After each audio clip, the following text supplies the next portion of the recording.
8 Pillars of Prosperity by James Allen. Preface.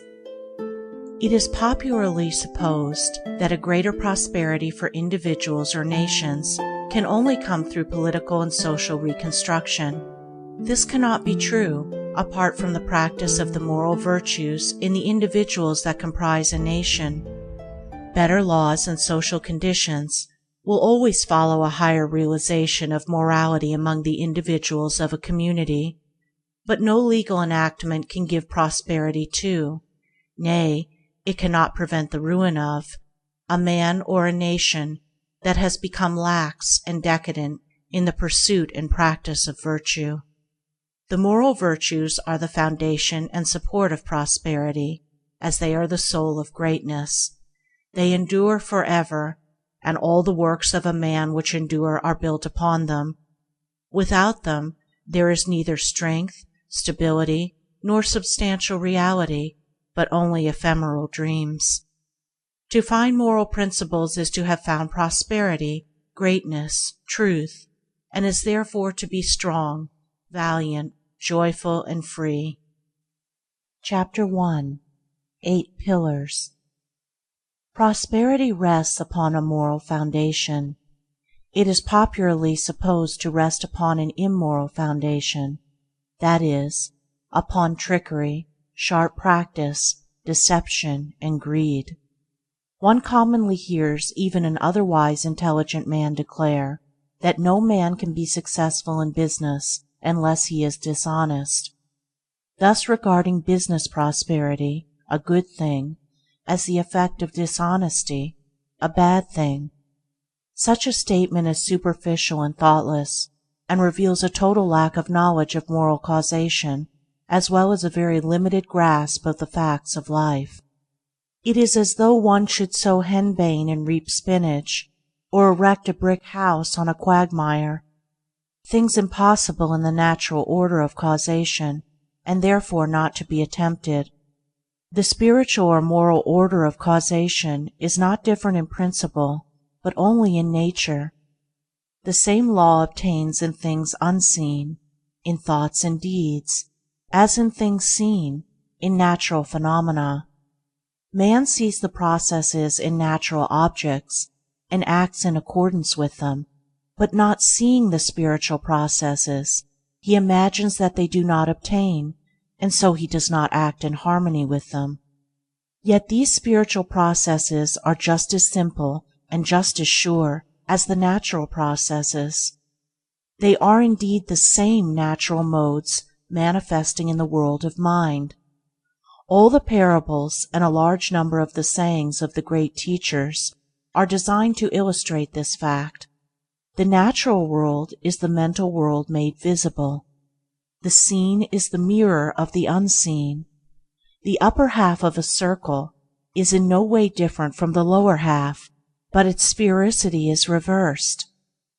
The material and the mental are not two detached arcs in the universe. They are the two halves of a complete circle. The natural and the spiritual are not at eternal enmity, but in the true order of the universe are eternally at one. It is in the unnatural, in the abuse of function and faculty, where division arises, and where man is wrestled back, with repeated sufferings, from the perfect circle from which he has tried to depart. Every process in matter is also a process in mind. Every natural law has its spiritual counterpart. Take any natural object, and you will find its fundamental processes in the mental sphere if you rightly search. Consider, for instance, the germination of a seed and its growth into a plant, with the final development of a flower, and then back to seed again. This also is a mental process. Thoughts are seeds, which, falling in the soil of the mind, germinate and develop until they reach the completed stage, blossoming into deeds good or bad, brilliant or stupid, according to their nature, and ending as seeds of thought to be again sown in other minds.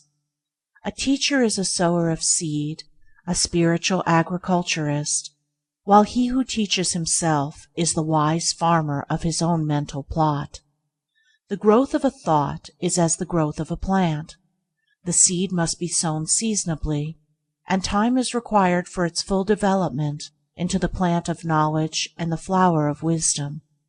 While writing this, I pause, and turn to look through my study window, and there, 100 yards away, is a tall tree, in the top of which some enterprising rook from a rookery close by has, for the first time, built its nest. A strong northeast wind is blowing, so that the top of the tree is swayed violently to and fro by the onset of the blast, yet there is no danger to that frail thing of sticks and hair, and the mother bird, sitting upon her eggs, has no fear of the storm. Why is this? It is because the bird has instinctively built her nest in harmony with principles which ensure the maximum strength and security. First, a fork is chosen as the foundation for the nest, and not a space between two separate branches, so that, however great may be the swaying of the top tree, the position of the nest is not altered, nor its structure disturbed. Then the nest is built on a circular plan, so as to offer the greatest resistance to any external pressure, as well as to obtain more perfect compactness within, in accordance with its purpose, and so however the tempest may rage, the birds rest in comfort and security. This is a very simple and familiar object, and yet, in the strict obedience of its structure to mathematical law, it becomes to the wise a parable of enlightenment, teaching them that only by ordering one's deeds in accordance with fixed principles is perfect surety, perfect security, and perfect peace obtained amid the uncertainty of events and the turbulent tempests of life. A house or a temple built by a man is a much more complicated structure than a bird's nest, yet it is erected in accordance with those mathematical principles which are everywhere evidenced in nature. And here is seen how man, in material things, obeys universal principles. He never attempts to put up a building in defiance of geometrical proportions, for he knows that such a building would be unsafe, and that the first storm would, in all probability, level it to the ground, if indeed it did not fall about his ears during the process of erection. Man in his material building scrupulously obeys the fixed principles of circle, square, and angle, and aided by rule, plumb line, and compasses, he raises a structure which will resist the fiercest storms, and affords him a secure shelter and safe protection. All this is very simple, the reader may say. Yes, it is simple, because it is true and perfect, so true that it cannot admit the smallest compromise, and so perfect that no man can improve upon it. Man, through long experience, has learned these principles of the material world, and sees the wisdom of obeying them, and I have thus referred to them in order to lead up to a consideration of those fixed principles in the mental or spiritual world which are just as simple and just as eternally true and perfect, yet are at present so little understood by man as he daily violates them, because he is ignorant of their nature and unconscious of the harm he is all the time inflicting upon himself. In mind as matter, in thoughts as things, in deeds as natural processes, there is a fixed foundation of law, which if consciously or ignorantly ignored leads to disaster and defeat. It is indeed the ignorant violation of this law which is the cause of the world's pain and sorrow. In matter, this law is presented as mathematical. In mind, it is perceived as moral. But the mathematical and the moral are not separate and opposed. They are but two aspects of a united whole. The fixed principles of mathematics, to which all matter is subject, are the body of which the spirit is ethical, while the eternal principles of morality are mathematical truisms operating in the universe of mind. It is as impossible to live successfully apart from moral principles as to build successfully while ignoring mathematical principles. Characters, like houses, only stand firmly when built on a foundation of moral law, and they are built up slowly and laboriously, deed by deed, for in the building of character the bricks are deeds. Business and all human enterprises are not exempt from the external order, but can only stand securely by the observance of fixed laws. Prosperity, to be stable and enduring, must rest on a solid foundation of moral principle, and be supported by the adamantine pillars of sterling character and moral worth. In the attempt to run a business in defiance of moral principles, disaster of one kind or another is inevitable. The permanently prosperous men in any community are not its tricksters and deceivers, but its reliable and upright men. The Quakers are acknowledged to be the most upright men in the British community, and although their numbers are small, they are the most prosperous. The Jains in India are similar both in numbers and sterling worth, and they are the most prosperous people in India. Men speak of building up a business, and indeed, a business is as much a building as is a brick house or a stone church, albeit the process of building is a mental one. Prosperity, like a house, is a roof over a man's head, affording him protection and comfort. A roof presupposes a support, and a support necessitates a foundation. The roof of prosperity, then, is supported by the following 8 pillars, which are cemented in a foundation of moral consistency. 1. Energy. 2. Economy. 3. Integrity. 4. System. 5. Sympathy. 6. Sincerity. 7. Impartiality. 8. Self-reliance. A business built up on the faultless practice of all these principles would be so firm and enduring as to be invincible. Nothing could injure it, nothing could undermine its prosperity, nothing could interrupt its success or bring it to the ground, but that success would be assured with incessant increase so long as the principles were adhered to. On the other hand, where these principles were all absent, there could be no success of any kind. There could not even be a business at all, for there would be nothing to produce the adherence of one part with another. But there would be that lack of life, that absence of fiber and consistency, which animates and gives body and form to anything whatsoever. Picture a man with all these principles absent from his mind, his daily life, and even if your knowledge of these principles is but slight and imperfect, you could not think of such a man as doing any successful work. You could picture him as leading the confused life of a shiftless tramp, but to imagine him as the head of a business, as the center of an organization, or as a responsible and controlling agent in any department of life, this you could not do, because you realize its impossibility.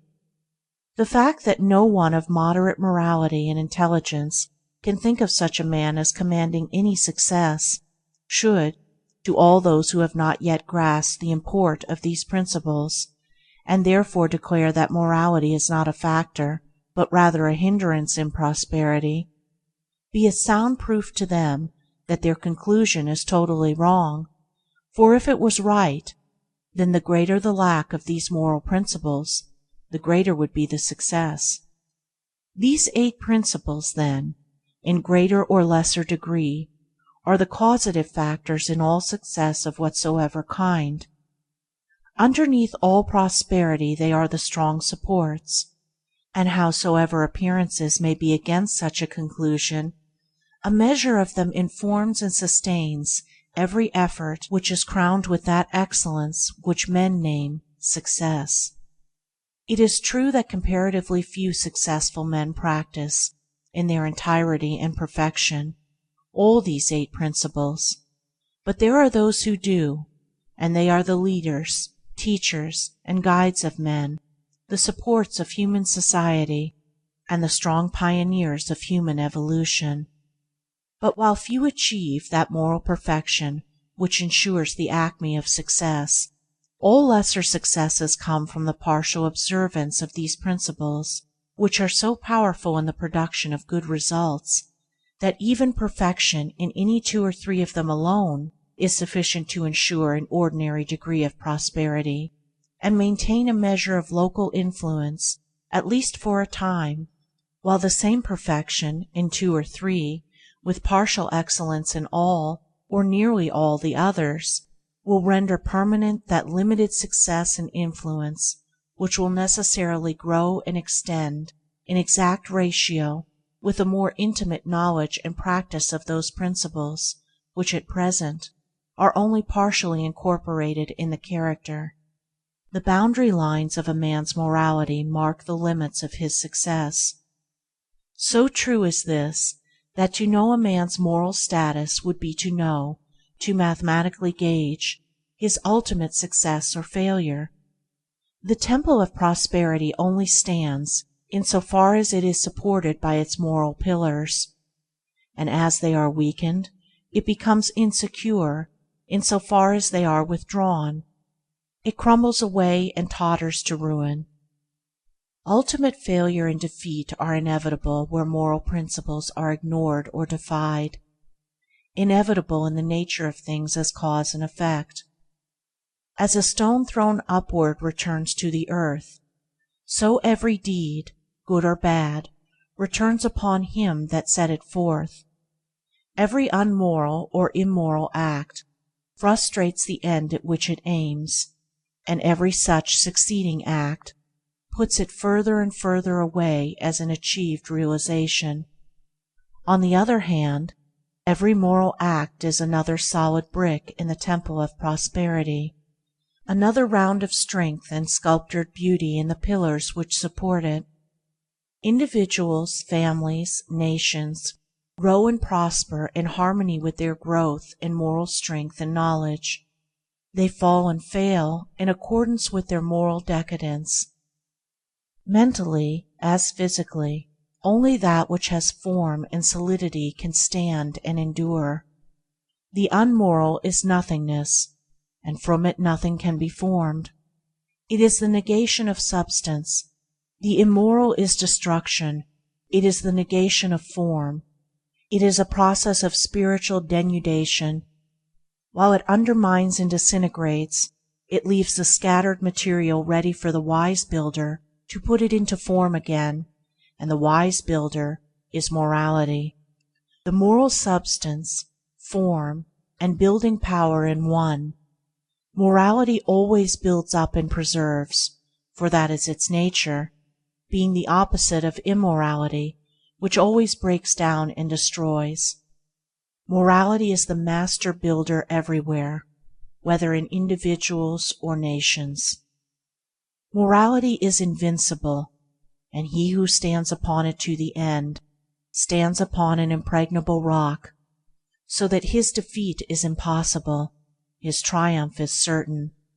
He will be tried, and that to the uttermost, for without fighting there can be no victory, and so only can his moral powers be perfected, and it is in the nature of fixed principles, as of everything finely and perfectly wrought, to have their strength tested and proved. The steel bars, which are to perform the strongest and best uses in the world, must be subjected to a severe strain by the iron master as a test of their texture and efficiency before they are sent from his foundry.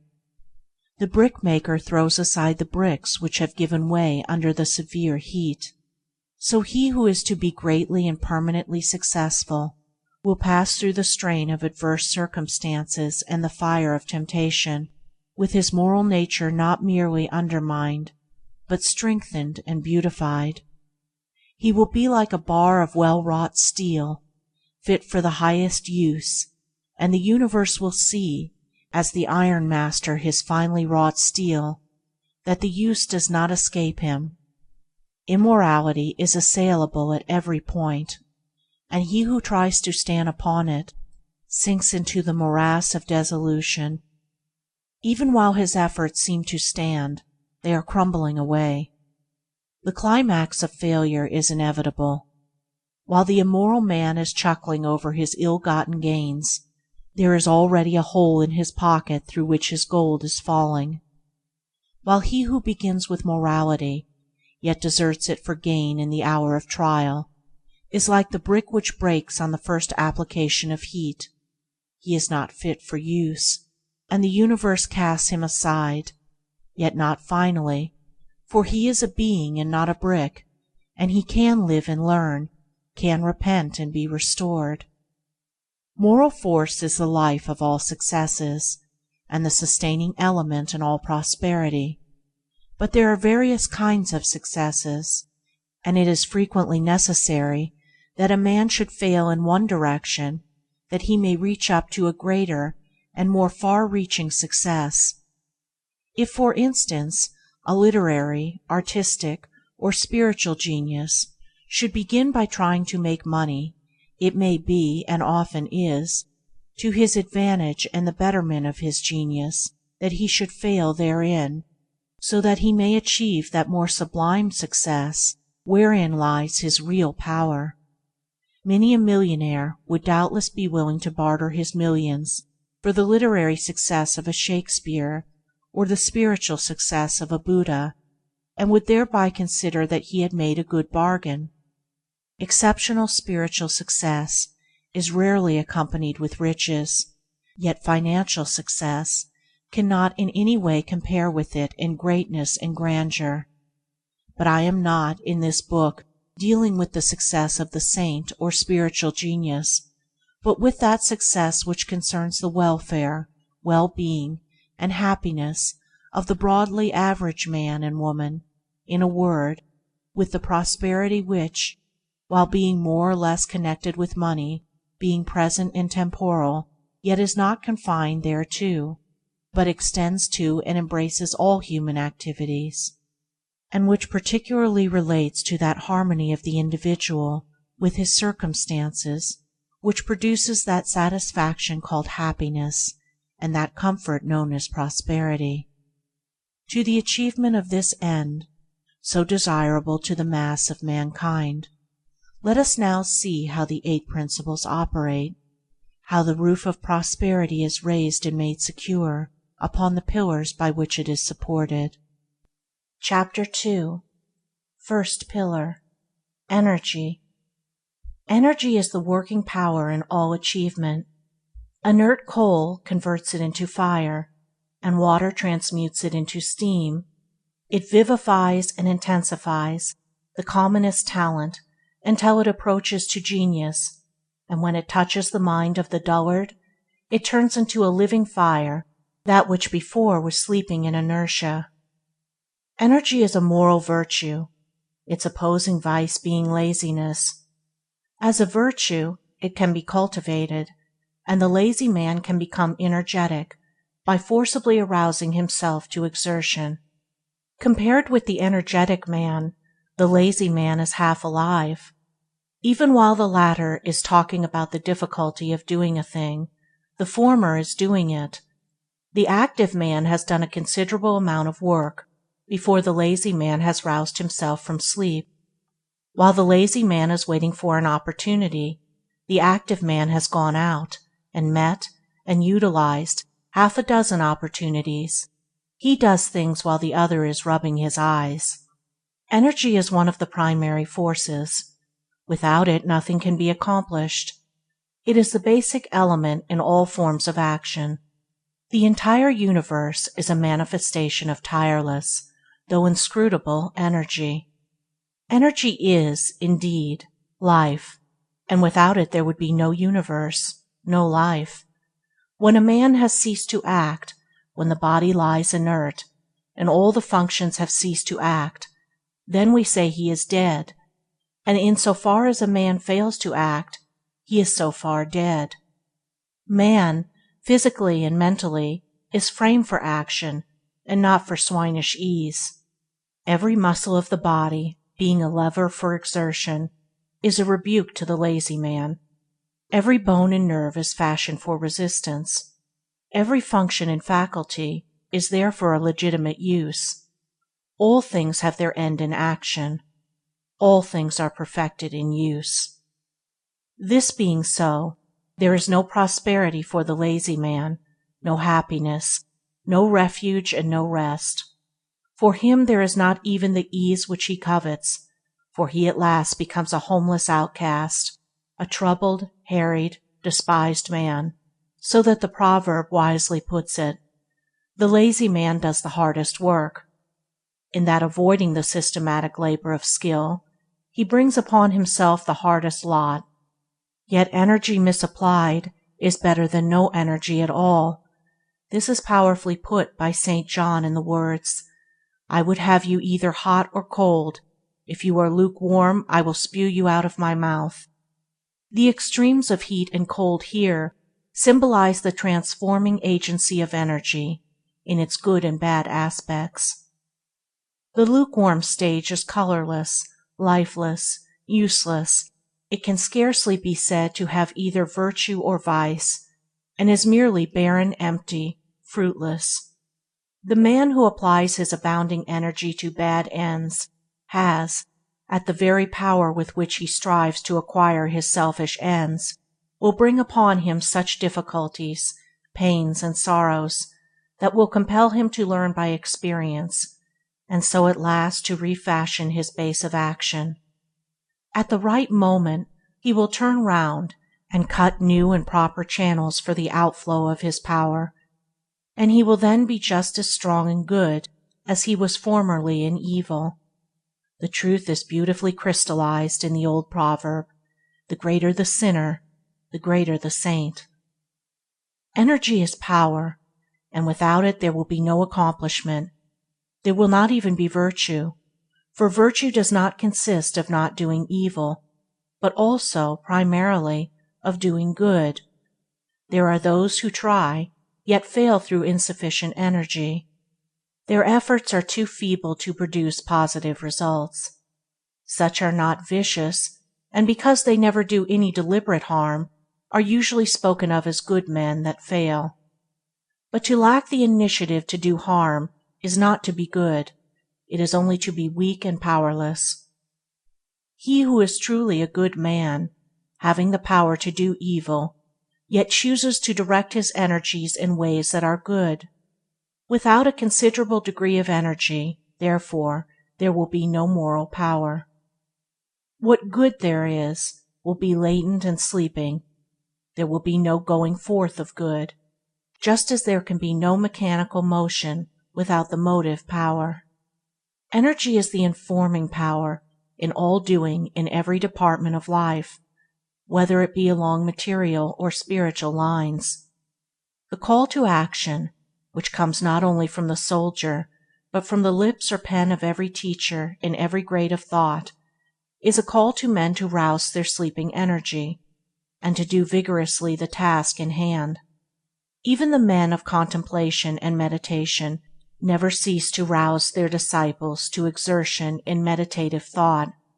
Energy is alike needed in all spheres of life, and not only are the rules of the soldier, the engineer, and the merchant rules of action, but nearly all precepts of the saviors, sages, and saints are precepts of doing.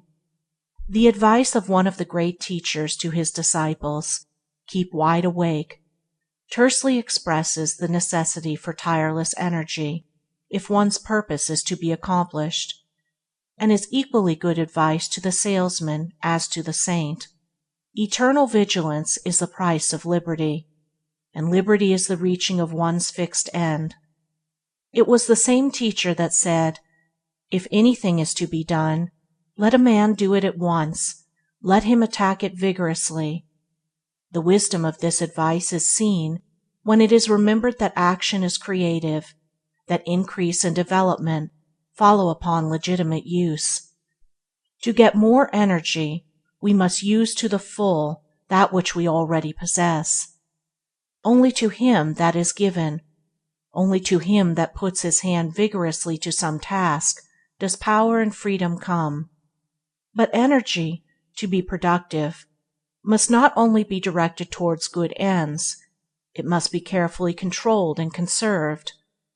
The conservation of energy is a modern term expressive of that principle in nature by which no energy is wasted or lost, and the man whose energies are to be fruitful in results must work intelligently upon this principle. Noise and hurry are so much energy running to waste. More haste, less speed. The maximum of noise usually accompanies the minimum of accomplishment. With much talk there is little doing. Working steam is not heard. It is the escaping steam which makes a great noise. It is the concentrated powder which drives the bullet to its mark.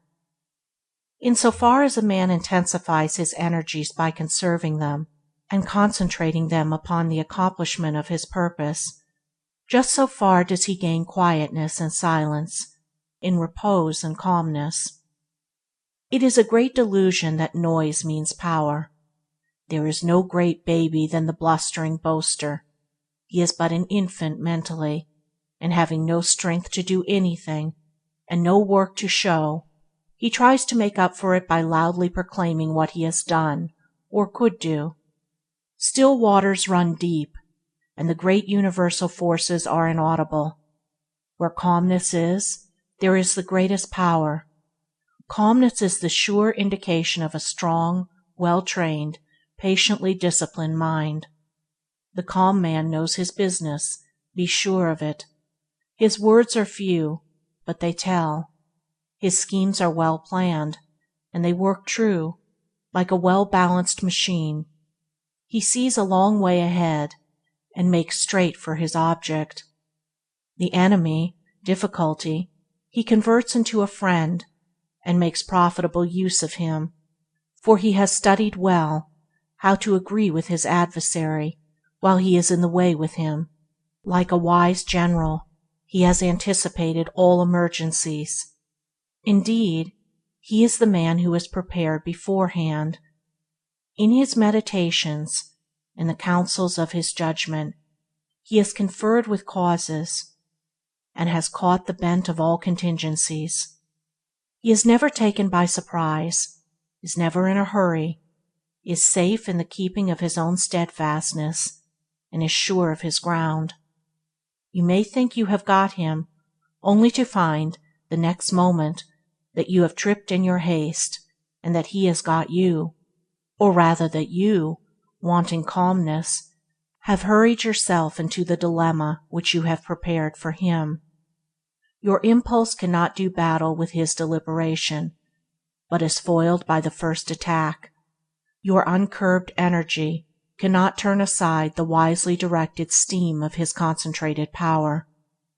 He is armed at all points. By a mental jujitsu acquired through self-discipline, he meets opposition in such a way that it destroys itself. Upbraid him with angry words, and the reproof hidden in his gentle reply searches to the very heart of your folly, and the fire of your anger sinks into the ashes of remorse. Approach him with a vulgar familiarity, and his look at once will fill you with shame, and brings you back to your senses. As he is prepared for all events, so is he ready for all men, though no men are ready for him. All weaknesses are betrayed in his presence, and he commands by an inherent force which calmness has rendered habitual and unconscious. Calmness, as distinguished from the dead placidity of languor, is the acme of concentrated energy. There is a focused mentality behind it.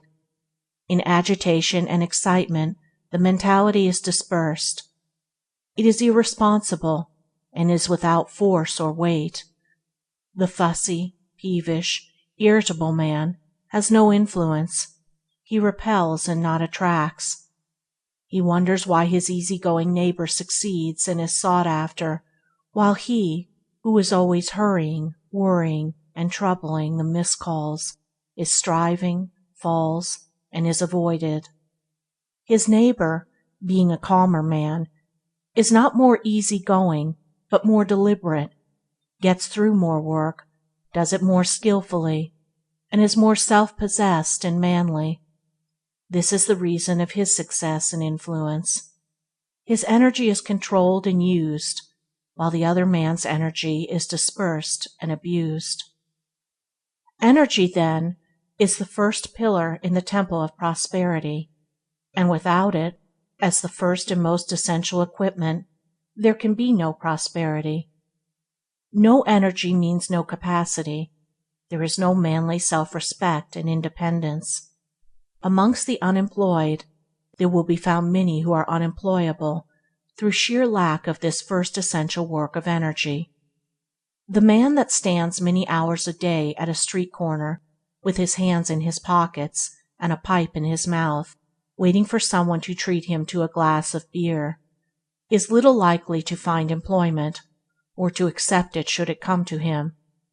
Physically flabby and mentally inert, he is every day becoming more some, is making himself more unfit to work, and therefore unfit to live.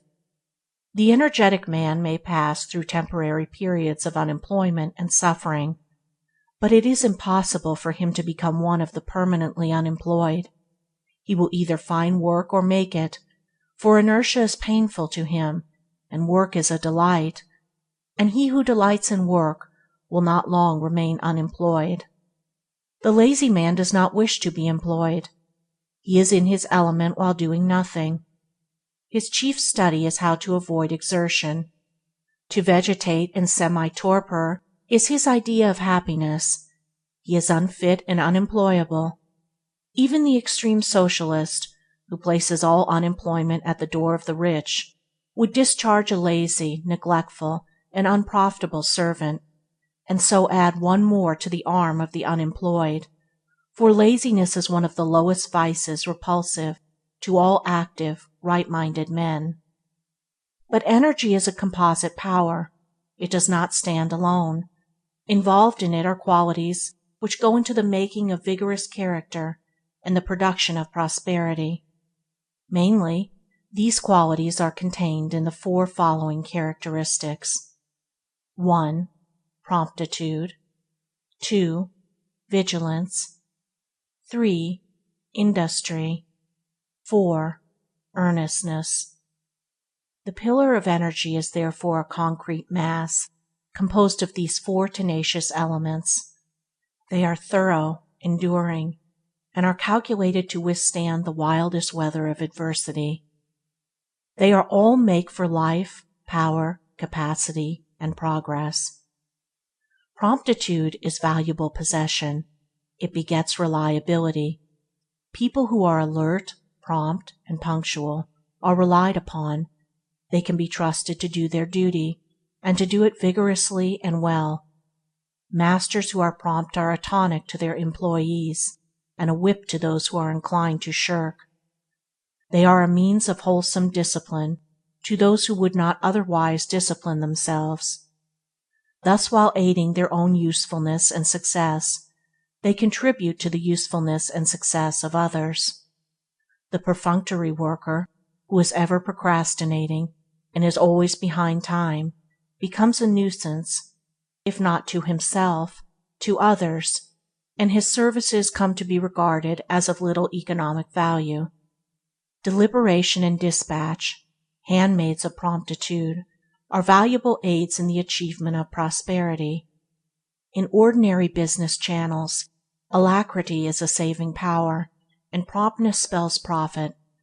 It is doubtful whether a confirmed procrastinator ever succeeded in business. I have not yet met one such, though I have known many who have failed. Vigilance is the guard of all the faculties and powers of the mind. It is the detective that prevents the entrance of any violent and destructive element. It is the close companion and protector of all success, liberty, and wisdom. Without this watchful attitude of mind, a man is a fool, and there is no prosperity for a fool. The fool allows his mind to be ransacked and robbed of its gravity, serenity, and judgment by mean thoughts and violent passions as they come along to molest him. He is ever on his guard but leaves open the doors of his mind to every nefarious intruder. He is so weak and unsteady as to be swept off his balance by every gust of impulse that overtakes him. He is an example to others of what they should not be. He is always a failure, for the fool is an offense to all men, and there is no society that can receive him with respect. As wisdom is the acme of strength, so folly is the other extreme of weakness. The lack of vigilance is shown in thoughtlessness and in general looseness in the common details of life. Thoughtlessness is built another name for folly. It lies at the root of a great deal of failure and misery. No one who aims at any kind of usefulness and prosperity, for usefulness in the body politic and prosperity to oneself cannot be served, can afford to be asleep with regard to his actions and the effect of those actions on others and reactively on himself. He must, at the outset of his career, wake up to a sense of his personal responsibility. He must know that wherever he is, in the home, the counting-house, the pulpit, the store, in the schoolroom or behind the counter, in company or alone, at work or at play, his conduct will materially affect his career for good or bad, for there is a subtle influence in behavior which leaves its impression on every man, woman, and child that it touches, and that impress is the determining factor in the attitude of persons toward one another. It is for that reason that the cultivation of good manners plays such an important part in all coherent society. If you carry about with you a disturbing or disagreeable mental defect, it needs not to be named and known to work its poison upon your affairs. Its corrosive influence will eat into all of your efforts and disfigure your happiness and prosperity, as powerful acid eats into and disfigures the finest steel. On the other hand, if you carry about an assuring and harmonious mental excellence, those about you will understand it and be influenced by it. They will be drawn towards you in goodwill, often without knowing why, and that good quality will be the most powerful sport in all your affairs, bringing you friends and opportunities, and greatly aiding in the success of all your enterprises. It will even right your minor incapacities, covering a multitude of faults. Thus we receive at the hands of the world according to the measure of our giving, for bad, bad, for good, good, for defective conduct, indifferent influence, and imperfect success, for superior conduct, lasting power, and consummate achievement. We act and the world responds. When the foolish man fails, he blames others and sees no error in himself, but the wise man watches and corrects himself, and so is assured of success. The man whose mind is vigilant and alert has thereby a valuable equipment in the achievement of his aims, and if he be fully alive and wide awake on all occasions, to all opportunities, and against all marring defects of character, what event, what circumstance, what enemy shall overtake him and find him unprepared? What shall prevent him from achieving the legitimate end at which he aims? Industry brings cheerfulness and plenty. Vigorously industrious people are the happiest members of the community. They are not always the richest, if by riches is meant a superfluity of money, but they are always the most light-hearted and joyful, and the most satisfied with what they do have, and therefore are richer, if by richer we mean more abundantly blessed. Active people have no time for moping and brooding, or for dwelling selfishly upon their ailments and troubles. Things most used are kept the brightest, and people most employed best retain their brightness and buoyancy of spirit. Things unused tarnish quickest, and the time-killer is attacked with ennui and morbid fancies. To talk of having to kill time is almost like a confession of imbecility, for who, in the short life at his disposal, and in a world so flooded with resources of knowledge, with sound heads and good hearts, can fill up every moment of every day usefully and happily. And if they refer to time at all, it is to the effect that it is all too short to enable them to do what they would like to do. Industry, too, promoted health and well-being. The active man goes to bed tired every night. His rest is sound and sweet, and he wakes up early in the morning, fresh and strong for another day's delightful toil. His appetite and digestion are good. He has an excellent sauce in recreation and a good tonic in toil. What companionship can such a man have with moping and melancholy? Such morbid spirits hang around those who do little and dine excessively. People who make themselves useful to the community receive back from the community their full share of health, happiness, and prosperity. They brighten the daily task and keep the world moving. They are the gold of the nation and the salt of the earth. Earnestness, said a great teacher, is the path of immortality. They who are in earnest do not die. They who are not in earnest are as if dead already. Earnestness is the dedication of the entire mind to its task. We live only in what we do. Earnest people are dissatisfied with anything short of the highest excellence in whatever they do, and they always reach that excellence. There are so many that are careless and half-hearted, so satisfied with a poor performance, that the earnest ones shine apart, as it were, in their excellence. There are always plenty of vacancies in the ranks of usefulness and service for earnest people. There never was and never will be a deeply earnest man or woman who did not fill successfully some suitable sphere. Such people are scrupulous, conscientious, and painstaking, and cannot rest in ease until the very best is done, and the whole world is always on the lookout to reward the best.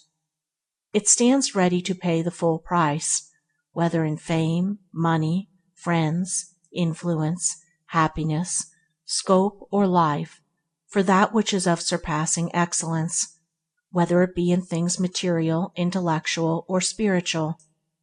Whatever you are, whether shopkeeper or saintly teacher, you can safely give the very best to the world without any doubt or misgiving. If the indelible impress of your earnestness be on your goods in the one case, or on your words in the other, your business will flourish, or your precepts will live. Earnest people make rapid progress both in their work and their character. It is thus that they live, and do not die, for stagnation only is death, and where there is incessant progress and ever-ascending excellence, stagnation and health are swallowed up in activity and life. Thus is the making and masonry of the first pillar explained. He who builds it well and sets it firm and straight will have a powerful and enduring support in the business of his life. Chapter 3. Second Pillar. Economy. It is said of nature that she knows no vacuum. She also knows no waste. In the divine economy, the nature of everything is conserved and turned to good account. Even excreta are chemically transmitted and utilized in the building up of new forms. Nature destroys every foulness, not by annihilation, but by transmutation, by sweetening and purifying it, and making it serve the ends of things beautiful, useful, and good. That economy which, in nature, is a universal principle, is in man a moral principle, and it is that quality by which he preserves his energies, and sustains his place as a working unit in the scheme of things. Financial economy is merely a fragment of this principle, or rather, it is a material symbol of that economy which is purely mental, and its transmutation spiritual. The financial economist exchanges coppers for silver, silver for gold, gold for notes, and the notes he converts into the figures of a bank account. By these conversions of money into more readily transmissible forms, he is the gainer in the financial management of his affairs. The spiritual economist transmutes passions into intelligence, intelligence into principles, principles into wisdom, and wisdom is manifested in actions, which are few but powerful in effect. By all these transmutations he is the gainer in character and in the management of his life. True economy is the middle way in all things, whether material or mental, between waste and undue retention. That which is wasted, whether money or mental energy, is rendered powerless. That which is selfishly retained and hoarded up is equally powerless. To secure power, whether of capital or mentality, there must be concentration, but concentration must be followed by legitimate use. The gathering up of money or energy is only a means, the end is use, and it is use only that produces power. An all-round economy consists in finding the middle way in the following 7 things: money, food, clothing, recreation, rest, time, and energy. Money is the symbol of exchange, and represents purchasing power. He who is anxious to acquire financial wealth, as well as he who wishes to avoid debt, must study how to apportion his expenditure in accordance with his income, so as to leave a margin of ever-increasing working capital, or to have a little store ready in hand for any emergency. Money spent in thoughtless expenditure, in worthless pleasures or harmful luxuries, is money wasted and power destroyed, for although a limited and subordinate power, the means and capacity for legitimate and virtuous purchase is, nevertheless, a power, and one that enters largely into the details of our everyday life. The spendthrift can never become rich, but if he begins with riches, must soon become poor. The miser, with all his stored-away gold, cannot be said to be rich, for he is in want, and his gold, lying idle, is deprived of its power of purchase. The thrifty and prudent are on the way to riches, for while they spend wisely they save carefully, and gradually enlarge their spheres as their growing means allow. The poor man who is to become rich must begin at the bottom, and must not wish, nor try to appear affluent, by attempting something far beyond his means. There is always plenty of room and scope at the bottom, and it is a safe place from which to begin, as there is nothing below, and everything above. Many a young business man comes at once to grief by swagger and display, which he foolishly imagines are necessary to success, but which, deceiving no one but himself, lead quickly to ruin. A modest and true beginning in any sphere will better ensure success than an exaggerated advertisement of one's standing and importance. The smaller the capital, the smaller should be the sphere of operations. Capital and scope are hand in glove, and they should fit. Concentrate your capital within the circle of its working power, and however circumscribed that circle may be, it will continue to widen and extend as the gathering momentum of power presses for expression. Above all, take care always to avoid the 2 extremes of parsimony and prodigality. Food represents life, vitality, and both physical and mental strength. There is a middle way in eating and drinking, as in all else. The man who is to achieve prosperity must be well nourished, but not overfed. The man that starves his body, whether through miserliness or asceticism, both forms of false economy, diminishes his mental energy, and renders his body too enfeebled to be the instrument for any strong achievement. Such a man courts sickly-mindedness, a condition conducive only to failure. The glutton, however, destroys himself by excess. His bestialized body becomes a stored-up reservoir of poisons, which attract disease and corruption, while his mind becomes more and more brutalized and confused, and therefore more incapable.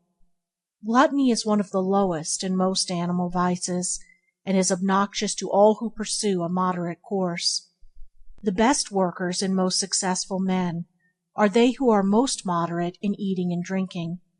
By taking enough nourishment, but not too much, they attain the maximum physical and mental fitness.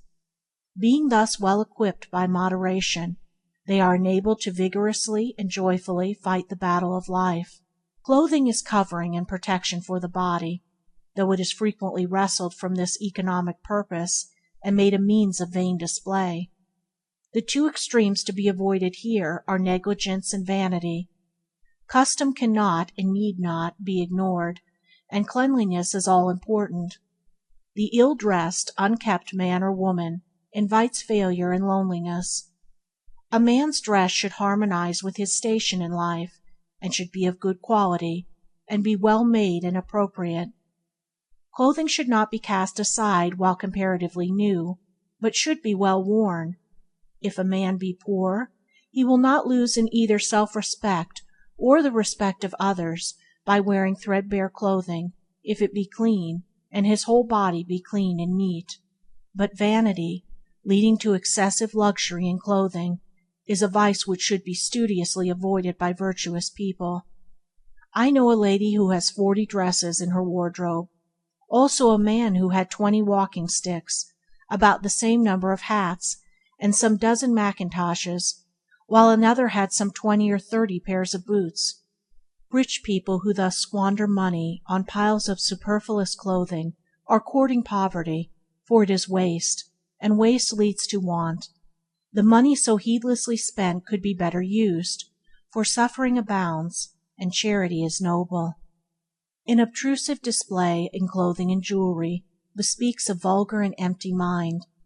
Modest and cultured people are modest and becoming in their dress, and their spare money is wisely used in further enhancing their culture and virtue. Education and progress are of more importance to them than vain and needless apparel, and literature, art, and science are encouraged thereby. A true refinement is in the mind and behavior, and a mind adorned with virtue and intelligence cannot add to its attractiveness, though it may detract from it, by an ostentatious display of the body. Time spent in uselessly adorning the body could be more fruitfully employed. Simplicity in dress, as in other things, is the best. It touches the point of excellence in usefulness, comfort, and bodily grace, and bespeaks true taste and cultivated refinement. Recreation is one of the necessities of life. Every man and woman should have some definitive work as the main object of life, and to which a considerable amount of time should be devoted, and he should only turn from it at given and limited periods for recreation and rest. The object of recreation is greater buoyancy of both body and mind, with an increase of power in one's serious work. It is therefore a means, not an end, and this should ever be borne in mind, for to many some forms of recreation, innocent and good in themselves, become so fascinating that they are in danger of making themselves the end of life, and of thus abandoning duty for pleasure. To make of life a ceaseless round of games and pleasures, with no other object in life, is to turn living upside down, as it were, and it produces monotony and enervation. People who do it are the most unhappy of mortals, and suffer from languor, ennui, and peevishness. As sauce is an aid to digestion, and can lead only to misery when made the work of life. When a man has done his day's duty he can turn to his recreation with a free mind and a light heart, and both his work and his pleasure will be to him a source of happiness. It is true economy in this particular, neither to devote the whole of one's time to work nor to recreation, but to apportion to each its time and place, and so to fill out life with those changes which are necessary to a long life and a fruitful existence. All agreeable changes are recreation, and the mental worker will gain both in the quality and quantity of his work by laying it down at the time appointed for restful and refreshing recreation, while the physical worker will improve in every way by turning to some form of study as a hobby or means of education. As we do not spend all of our time in eating or sleeping or resting, neither should we spend it in exercise or pleasure, but should give recreation its proper place as a natural tonic in the economic scheme of our life. Rest is for the recuperation after toil.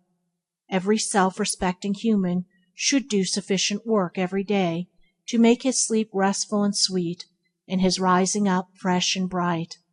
Enough sleep should be taken, but not too much. Overindulgence on the one hand, or deprivation on the other, are both harmful. It is an easy matter to find out how much sleep one requires. By going to bed early and getting up early, rising a little earlier every morning if one has been in the habit of spending long hours in bed, one can soon very accurately gauge and adjust the number of hours he or she requires for complete recuperation. It will be found as the sleeping hours are shortened that the sleep becomes more and more sound and sweet, and the waking up more and more alert and bright. People who are to prosper in their work must not give way to ignoble ease and overindulgence in sleep. Fruitful labor, and not ease, is the true end of life, and ease is only good in so far as it subserves the ends of work. Sloth and prosperity can never be companions, and can never even approach each other. The sluggard will never overtake success, but failure will speedily catch up with him and leave him defeated. Rest is to fit us for greater labor, and not to pamper us in indulgence. When the body vigor is restored, the end of rest is accomplished. A perfect balance between labor and rest contributes considerably to health, happiness, and prosperity. Time is that which we all possess in equal measure. The day is not lengthened for any man. We should therefore see to it that we do not squander its precious minutes in unprofitable waste. He who spends his time in self-indulgence and the pursuit of pleasure presently finds himself old, and nothing has been accomplished. He who fills full with useful pursuits the minutes as they come and go grows old in honor and wisdom, and prosperity abides with him. Money wasted can be restored, health wasted can be restored, but time wasted can never be restored. It is an old saying that time is money.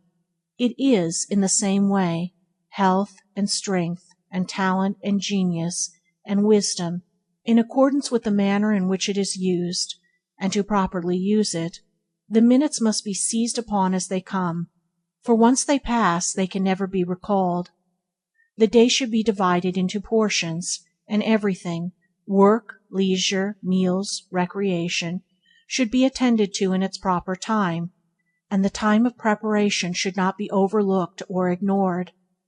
Whatever a man does, he will do it better and more successfully by utilizing some small portion of the day in preparing his mind for his work. The man who gets up early in order to think and plan, that he may weigh and consider and forecast, will always manifest greater skill and success in his particular pursuit than the man who lives in bed till the last moment, and only gets up just in time to begin breakfast. An hour spent in this way before breakfast will prove of the greatest value in making one's efforts fruitful. It is a means of calming and clarifying the mind, and of focusing one's energies so as to render them more powerful and effective. The best and most abiding success is that which is made before 8 o'clock in the morning. He who is at business at 6 o'clock will always, other conditions being equal, be a long way ahead of the man who is in bed at 8. The lie-a-bed heavily handicaps himself in the race of life. He gives his early rising competitor 2 or 3 hours start every day. How can he ever hope to win with such a self-imposed tax upon his time? At the end of a year that 2 or 3 hours start every day is shown in a success which is the synthesis of accumulated results. What, then, must be the difference between the efforts of these two men at the end of, say, 20 years? The lie-a-bed, too, after he gets up, is always in a hurry trying to regain lost time, which results in more loss of time, for hurry always defeats its own end. The early rise, who thus economizes his time, has no need to hurry, for he is always ahead of the hour, is always well up with his work. He can well afford to be calm and deliberate. and to do carefully and well whatever is in his hand, for his good habit shows itself at the end of the day in the form of a happy frame of mind, and in bigger results in the shape of work skillfully and successfully done. In the economizing of time, too, there will be many things which a man will have to eliminate from his life. Some of the things and pursuits which he loves and desires to retain will have to be sacrificed to the main purpose of his life. The studied elimination of non-essentials from one's daily life is a vital factor in all great achievement. All great men are adepts in this branch of economy, and it plays an important role in the making of their greatness. It is a form of economy which also enters into the mind, the actions, and the speech, eliminating from them all that is superfluous, and that impedes, and does not subserve, the end aimed at. Foolish and unsuccessful people talk carelessly and aimlessly, act carelessly and aimlessly, and allow everything that comes along, good, bad, and indifferent, to lodge in their mind. The mind of the true economist is a sieve which lets everything fall through except that which is of use to him in the business of his life. He also employs only necessary words, and does only necessary actions, thus vastly minimizing friction and waste of power. To go to bed at bedtime, to fill in every working minute with purposeful thought and effective action, this is the true economy of time. Energy is economized by the formation of good habits. All vices are a reckless expenditure of energy. Sufficient energy is thoughtlessly wasted in bad habits to enable men to accomplish the greatest success, if conserved and used in right directions. If economy be practiced in the 6 points already covered, much will be done in the conservation of one's energies, but a man must still go further, and carefully husband his vitality by the avoidance of all forms of physical self-indulgences and impurities, but also all those mental vices, such as hurry, worry, excitement, despondency, anger, complaining, and envy, which deplete the mind and render it unfit for any important work or admirable achievement. These are common forms of mental dissipation which a man of character should study how to avoid and overcome. The energy wasted in frequent fits of bad temper would, if controlled and properly directed, give a man strength of mind, force of character, and much power to achieve. The angry man is a strong man made weak by the dissipation of his mental energy. He needs self-control to manifest his strength. The calm man is always superior in any department of life, and will always take precedence, both in his success and in the estimation of others. No man can afford to disperse his energies in fostering bad habits and bad tendencies of mind. Every vice, however apparently small, will tell against him in the battle of life. Every harmful self-indulgence will come back to him in the form of some trouble or weakness. Every moment of riot or of pandering to his lower inclinations will make his progress more laborious, and will hold him back from scaling the high heaven of his wishes for achievement. On the other hand, he who economizes his energies and bends them toward the main task of his life will make rapid progress, and nothing will prevent him from reaching the golden city of success. It will be seen that economy is something far more profound and far more reaching than the mere saving of money. It touches every part of our nature in every phase of our life. The old saying, "Take care of the pence, and the pounds will take care of themselves," may be regarded as a parable, for the lower passions as native energy. It is the abuse of that energy that is bad, and if this personal energy be taken care of and stored up and transmuted, it reappears as a force of character. To waste this valuable energy in the pursuit of vice is like wasting the pence, and so losing the pounds, but to take care of it for good uses is to store up the pence of passions, and so gain the golden pounds of good.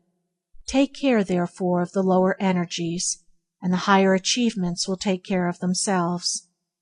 The pillars of economy, when soundly built, will be found to be composed largely of these 4 qualities. 1. Moderation. 2. Efficiency.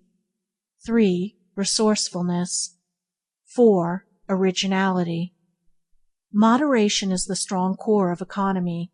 It avoids extremes, finding the middle way in all things. It also consists in abstaining from the unnecessary and the harmful. There can be no such things as moderation in that which is evil, for that would be excess. A true moderation abstains from evil. It is not a moderate use of fire to put our hands into it, but to warm them by it at a safe distance. Evil is a fire that will burn a man if he touch it. It is a harmful luxury, and is best left severely alone. Smoking, snuff-taking, alcoholic drinking, gambling, and other such common vices, although they have dragged thousands down to ill health, misery, and failure, have never helped towards one's health, happiness, and success. The man who eschews them will always be head of the man that pursues them, their talents and opportunities being equal. Happy, healthy, and long-lived people are always moderate and abstemious in their habits. By moderation the life forces are preserved. By excess they are destroyed. Men also, who carry moderation in their thoughts, allaying their passions and feelings, avoiding all unwholesome extremes in morbid sensations and sentiments, add knowledge and wisdom to happiness and health, and thereby attain to the highest felicity and power. The immoderate destroy themselves by their own folly. They weaken their energies and stultify their capabilities. Instead of achieving an abiding success, reach only, at best, a fitful and precarious prosperity. Efficiency proceeds from the right conservation of one's forces and powers. All skill is the use of concentrated energy. Superior skill, as talent and genius, is a high degree of concentrated force. Men are always skillful in that which they love, because the mind is almost ceaselessly centered upon it. Skill is the result of that mental economy which transmutes thought into invention and action. There will be no prosperity without skill, and one's prosperity will be the measure of one's skill. By a process of natural selection, the insufficient fall into their right places, among the badly paid or unemployed, for who will employ a man who cannot, or will not, do his work properly? An employer may occasionally keep a man out of charity, but this will be exceptional, as places of business, offices, households, and all centers of organized activity are not charitable institutions, but industrial bodies which stand or fall on the fitness and efficiency of their individual members. Skill is gained by thoughtfulness and attention. Aimless and inattentive people are usually out of employment, to wit, the lounger at the street corner. They cannot do the simplest thing properly, because they will not rouse up the mind to thought and attention. Recently an acquaintance of mine employed a tramp to clean his windows, but the man had refrained from work and systematic thought for so long that he had become incapable of both, and could not even clean a window. Even when shown how to do it, he could not follow the simple instructions given. This is an instance, too, of the fact that the simplest thing requires a measure of skill in the doing. Efficiency largely determines a man's place among his fellows, and leads one on by steps to higher and higher positions as greater powers are developed. The good workman is skillful with his tools, while the good man is skillful with his thoughts. Wisdom is the highest form of skill, aptitude in incipient wisdom. There is one right way of doing everything, even the smallest, and 1,000 wrong ways. Skill consists in finding the one right way and adhering to it. The insufficient bungle confusedly about among the 1,000 wrong ways, and do not adopt the right way even when it is pointed out to them.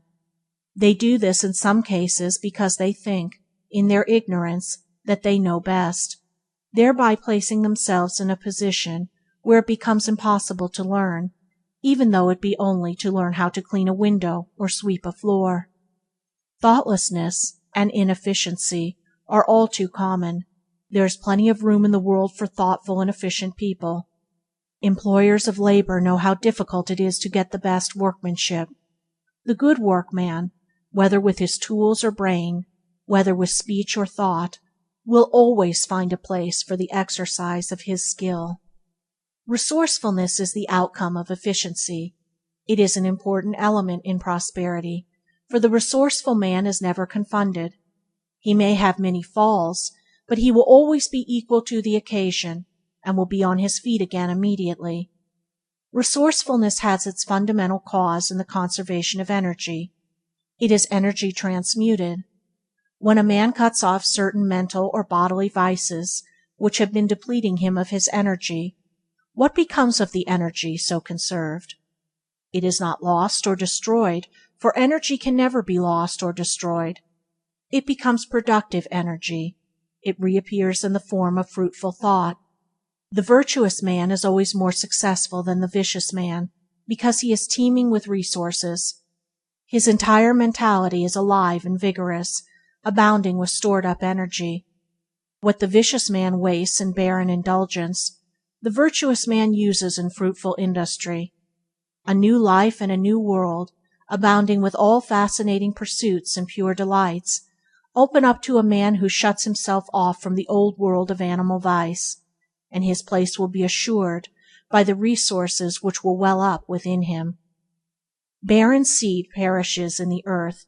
There is no place for it in the fruitful economy of nature. Barren minds sink in the struggle of life.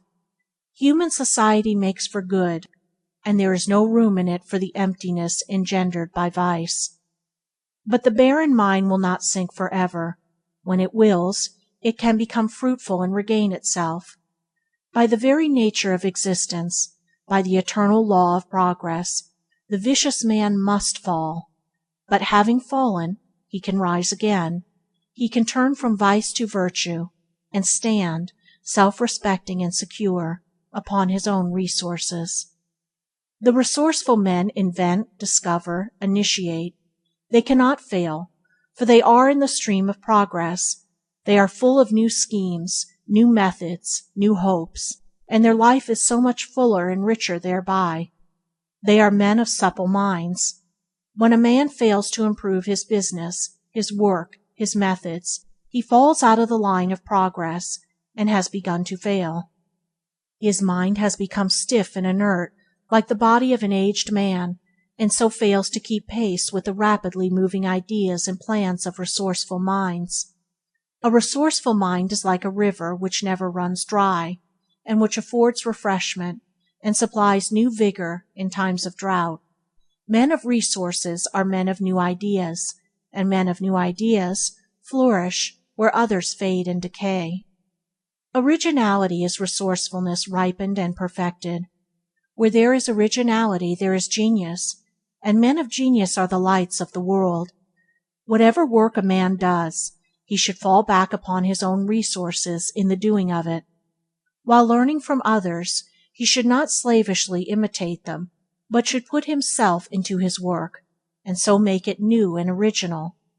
Original men get the ear of the world. They may be neglected at first, but they are always ultimately accepted, and become patterns for mankind. Once a man has acquired the knack of originality, he takes his place as a leader among men in his particular department of knowledge and skill. But originality cannot be forced. It can only be developed, and it is developed by proceeding from excellence to excellence, by ascending in the scale of skill, by the full and right use of one's mental powers. Let a man consecrate himself to his work. Let him, so consecrated, concentrate all his energies upon it, and the day will come when the world will hail him as one of its strong sons, and he too, like Balzac, who after many years of strenuous toil one day exclaimed, "I am about to become a genius. I am about to become a genius," will at least discover to his joy that he has joined the company of original minds, the gods who lead mankind into newer, higher, and more beneficent ways.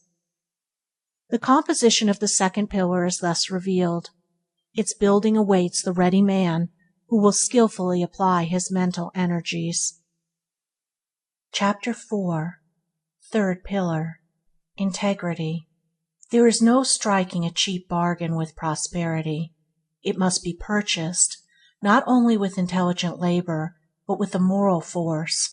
As the bubble cannot endure, so the fraud cannot prosper. He makes a feverish spurt in the acquirement of money, and then collapses. Nothing is ever gained, nothing can ever be gained by fraud. It is but wrested for a time, to be again returned with heavy interest.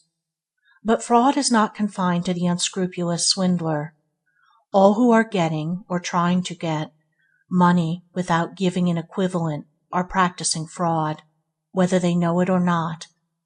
Men who are anxiously scheming how to get money without working for it are frauds, and mentally they are closely allied to the thief and the swindler, under whose influence they come, sooner or later, and who deprives them of their capital.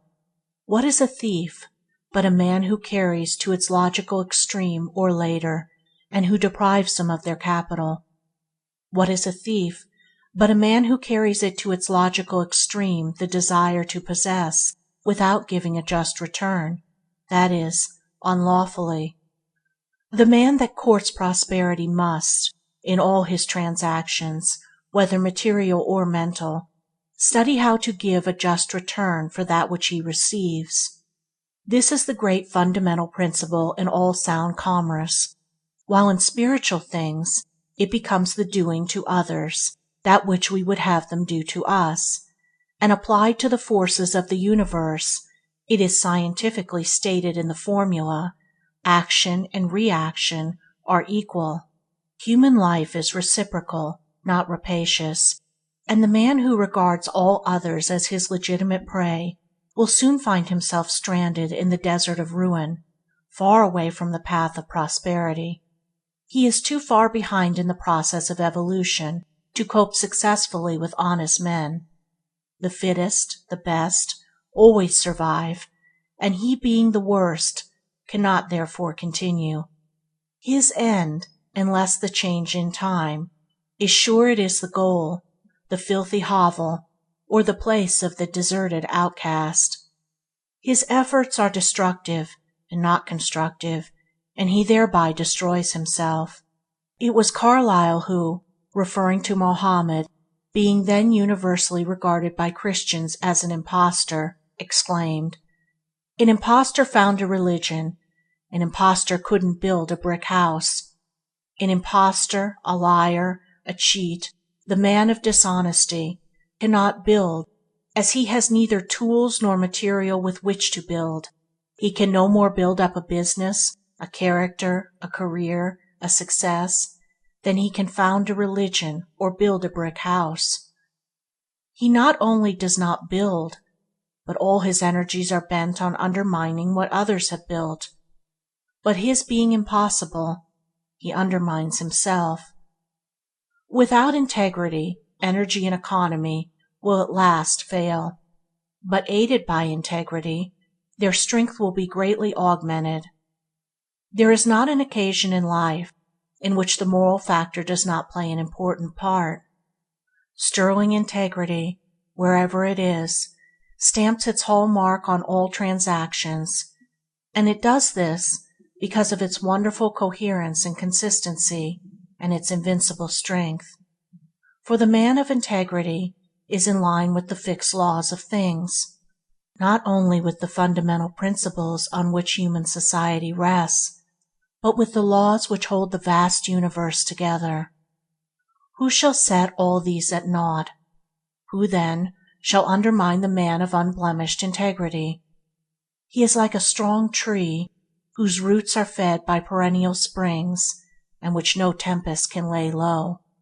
To be complete and strong, integrity must embrace the whole man, and extend to all the details of his life, and it must be so thorough and permanent as to withstand all temptations to swerve into compromise.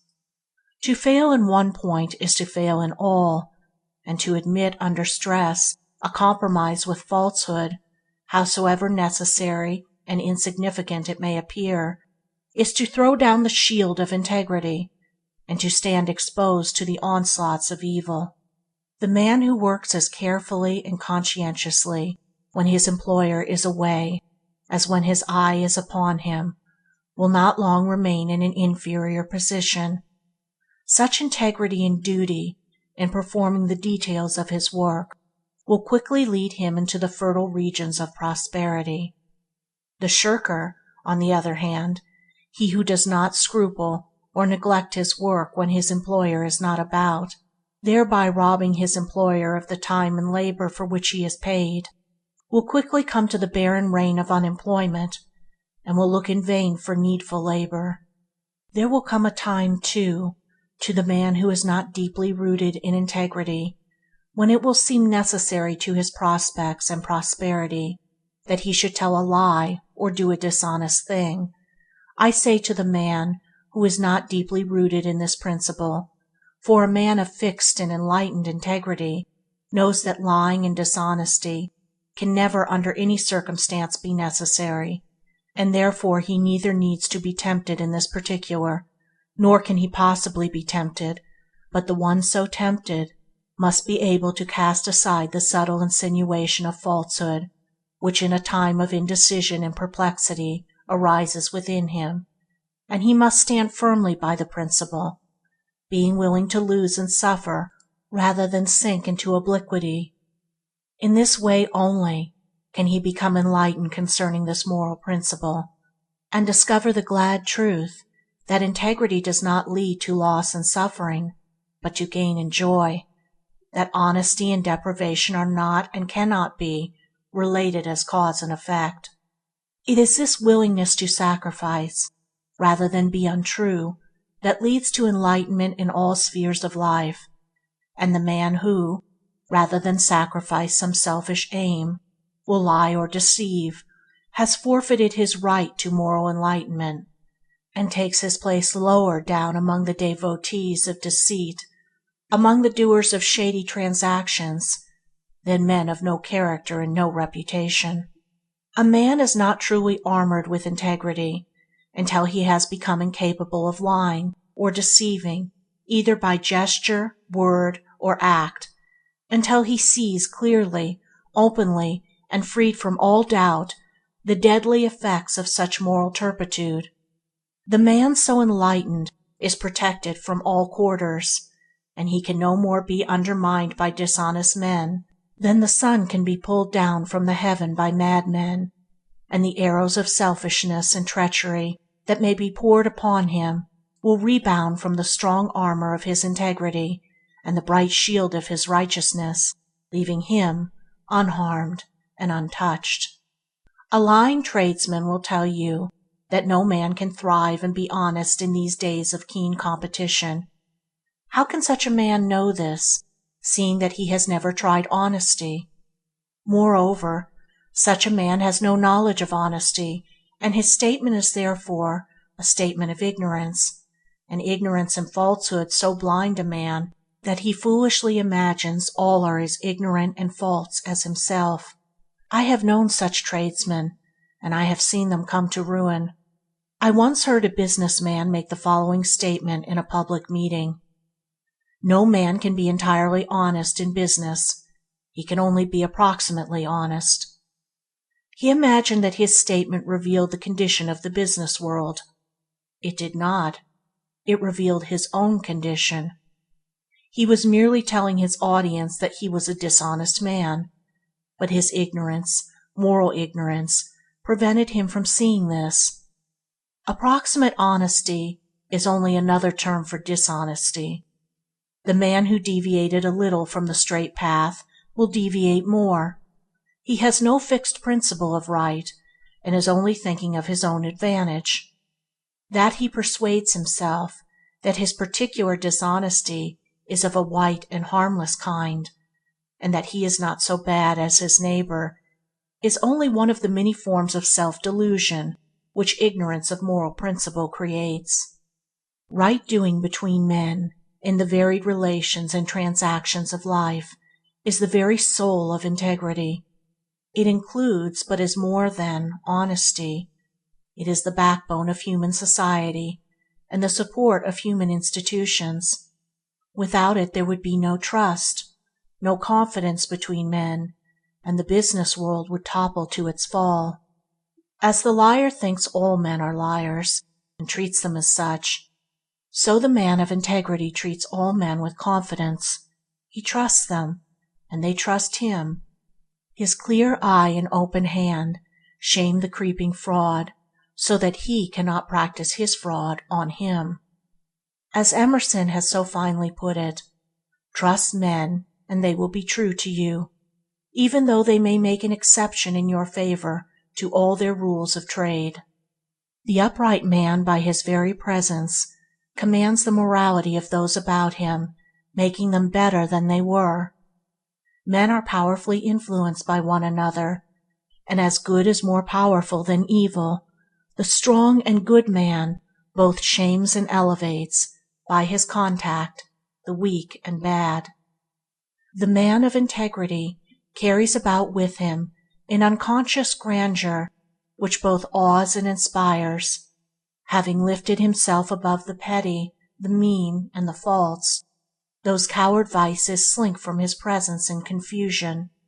The highest intellectual gift cannot compare with this lofty moral grandeur.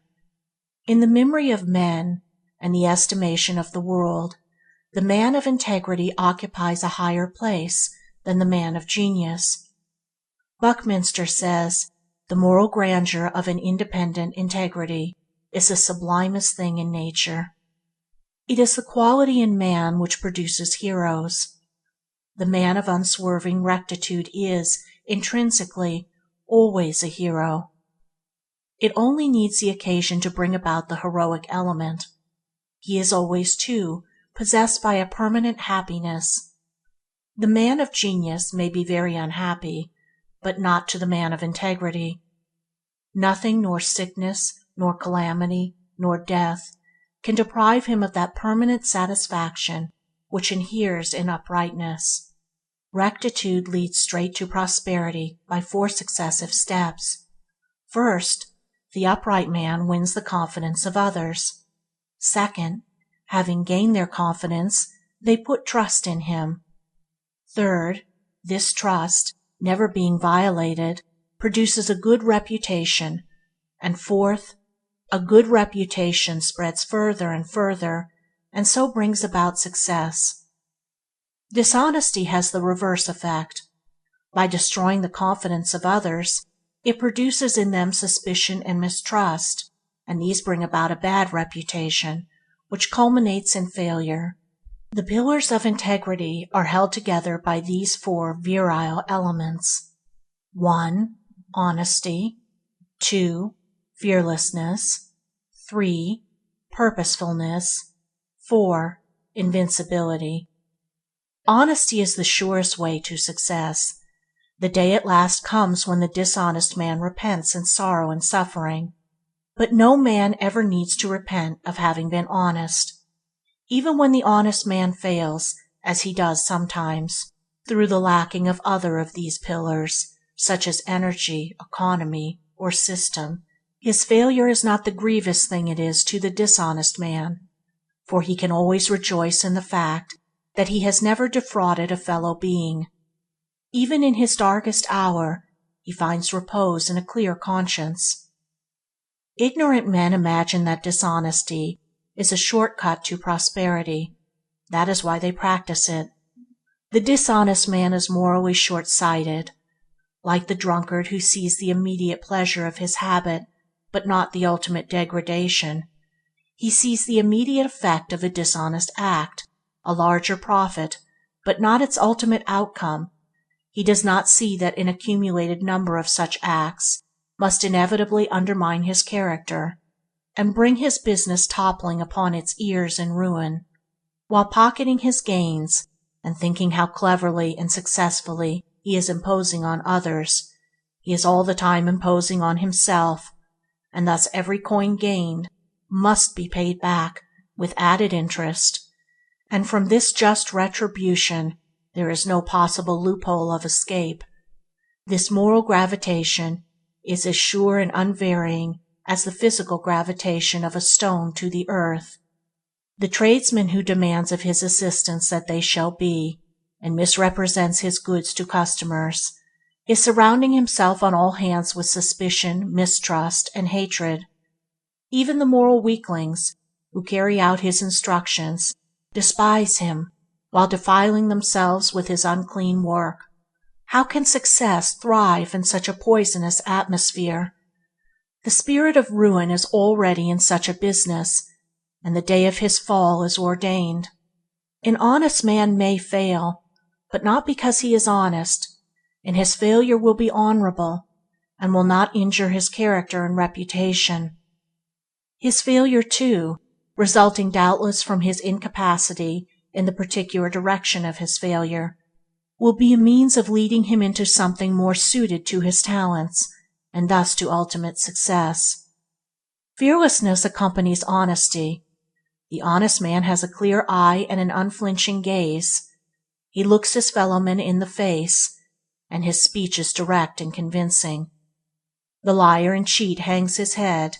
His eye is muddy and his gaze oblique. He cannot look another man in the eye, and his speech arouses mistrust, for it is ambiguous and unconvincing. When a man has fulfilled his obligations, he has nothing to fear. All his business relations are safe and secure. His methods and actions will endure the light of day. Should he pass through a difficult time and get into debt, everybody will trust him and be willing to wait for payment, and all his debts will be paid. Dishonest people try to avoid paying their debts, and they live in fear, but the honest man tries to avoid getting into debt. But when debt overtakes him, he does not fear, but redoubling his exertions, his debts are paid. The dishonest are always in fear. They do not fear debt, but fear that they will have to pay their debt. They fear their fellow men, fear the established authorities, fear the results of all that they do, and they are in constant fear of their misdeeds being revealed, and the consequences which may at any moment overtake them. The honest man is rid of all this burden of fear. He is light-hearted, and walks erect among his fellows, not assuming a part and sulking and cringing, but being himself, and meeting eye to eye, not deceiving or injuring any. There are none to fear, and anything and against him can only rebound to his advantage. And this fearlessness is, in itself, a tower to strength in a man's life, supporting him through all emergencies, enabling him to battle manfully with difficulties, and in the end, securing for him that success of which he cannot be dispossessed. Purposefulness is the direct outcome of that strength of character which integrity fosters. The man of integrity is the man of direct aims and strong and intelligent purposes. He does not guess and work in the dark. All his plans have in them some of that moral fiber of which his character is wrought. A man's work will always come in some way to reflect himself, and the man of sound integrity is the man of sound plan. He weighs and considers and looks ahead, and so is less likely to make serious mistakes, or to bungle into a dilemma from which it is difficult to escape. Taking a moral view of all things, and always considering moral consequences, he stands on a firmer and more exalted ground than the man of mere policy and expedience, and while commanding a more extended view of any situation, he wields the greater power which a more comprehensive grasp of details with the principles involved confers upon him. Morality always has the advantage of expediency. Its purposes always reach down far below the surface, and are therefore more firm and secure, more strong and lasting. There is a native directness, too, about integrity, which enables the man to get straight to the mark in whatever he does, and which makes failure almost impossible. Strong men have strong purposes, and strong purposes lead to strong achievements. The man of integrity is above all men strong, and his strength is manifested in that thoroughness with which he does the business of his life, thoroughness which commands respect, admiration, and success. Invincibility is a glorious protector, but it only envelops the man whose integrity is perfectly pure and unassailable. Never to violate, even in the most insignificant particular, the principle of integrity, is to be invincible against all the assaults of innuendo, slander, and misrepresentation.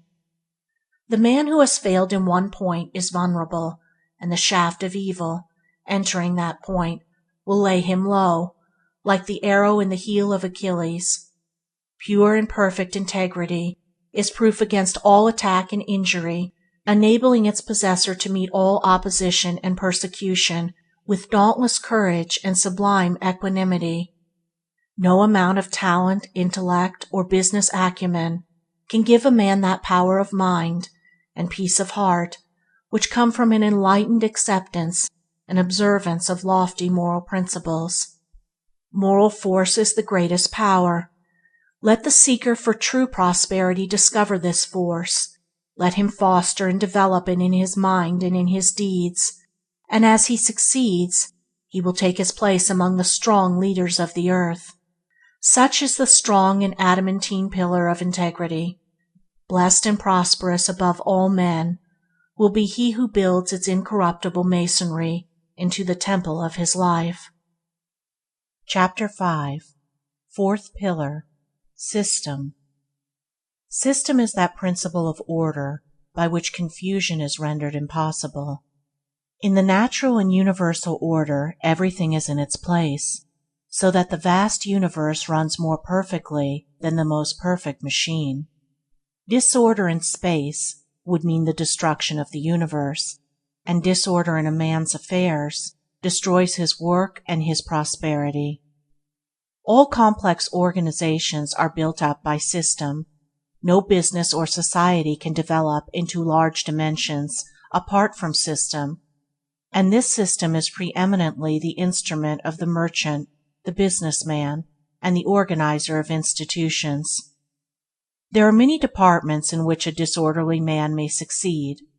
Although attention to order would increase his success, he will not succeed in business unless he can place the business entirely in the hands of a systematic manager who will thereby remedy his own defect.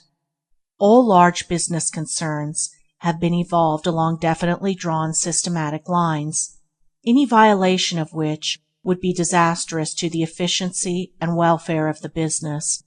Complex business or other organizations are built up like complex bodies in nature by scrupulous attention to details.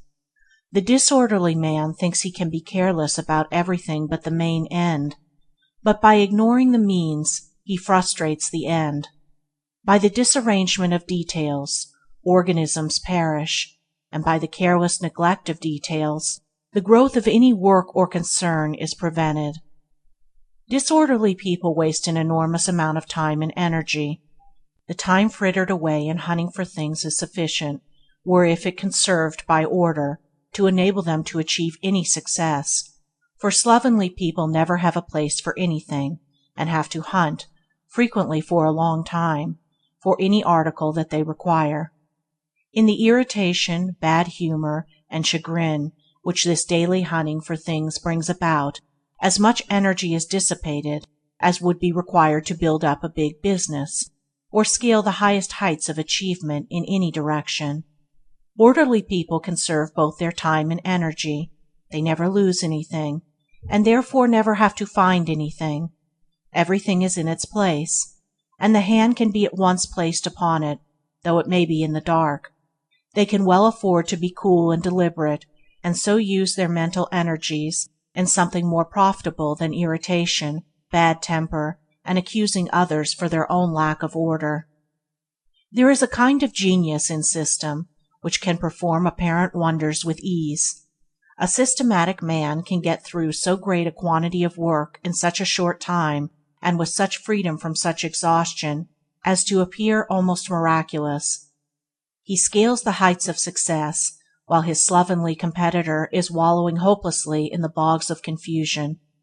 His strict observance to the law of order enables him to reach his ends, swiftly and smoothly, without friction or loss of time.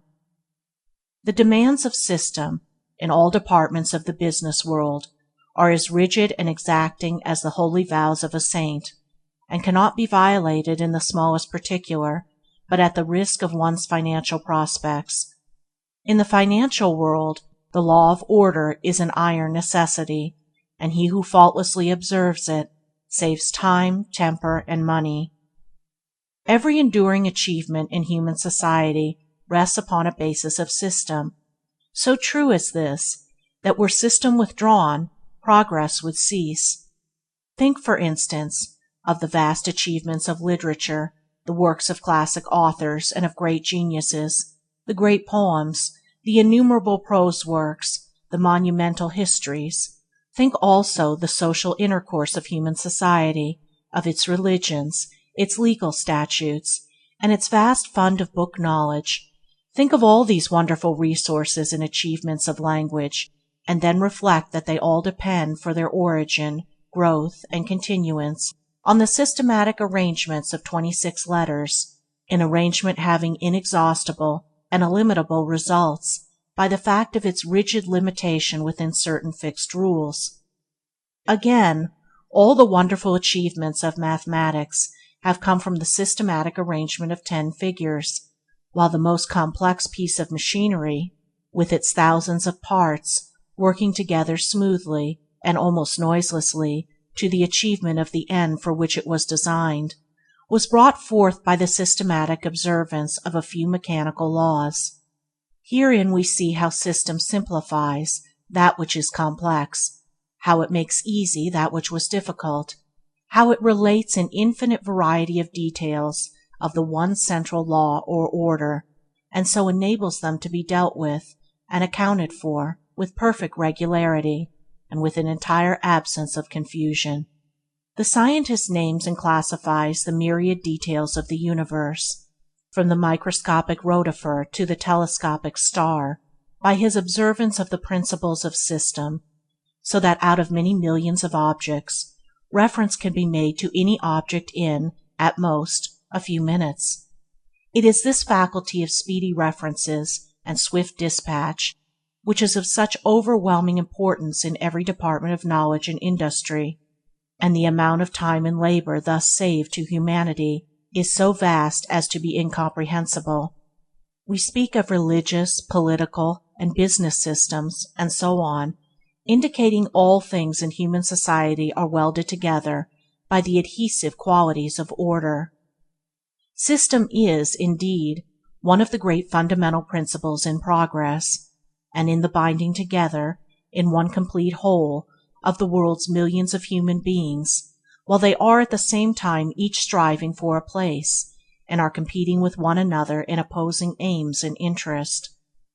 We see here how system is allied with greatness, for the many separate units whose minds are untrained to the discipline of system are kept in their places by the organizing power of the comparatively few who perceive the urgent and inescapable necessity for the establishment of fixed and inviolable rules, whether in business, law, religion, science, or politics, in fact, in every sphere of human activity, for immediately when two human beings meet together, they need some common ground of understanding for the avoidance of confusion, in a word, some system to regulate their actions.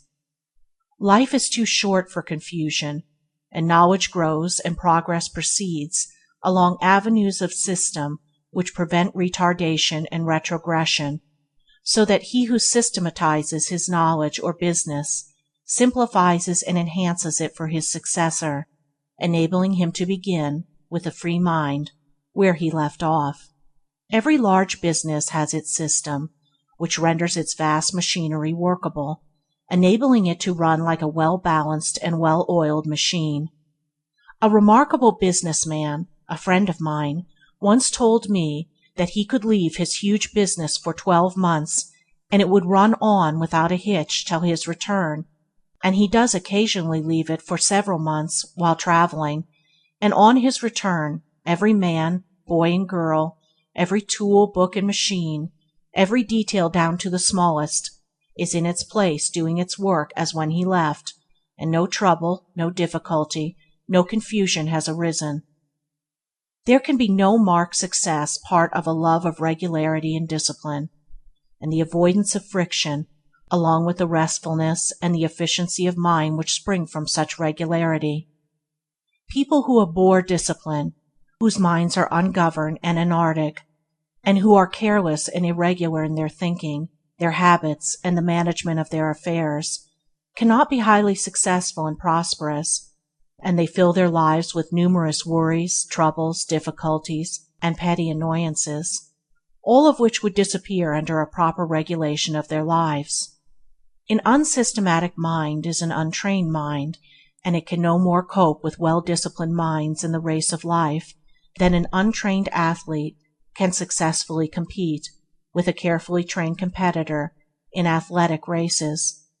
The ill-disciplined mind, who thinks anything will do, rapidly falls behind the well-disciplined minds, who are convinced that only the best will do in the strenuous race for the prizes of life, whether they be material, mental, or moral prizes. The man who, when he comes to do his work, is unable to find his tools, or balance his figures, or to find the key of his desk, or the key to his thoughts, will be struggling in his self-made toils, while his methodical neighbor will be freely and joyfully scaling the invigorating heights of successful achievement.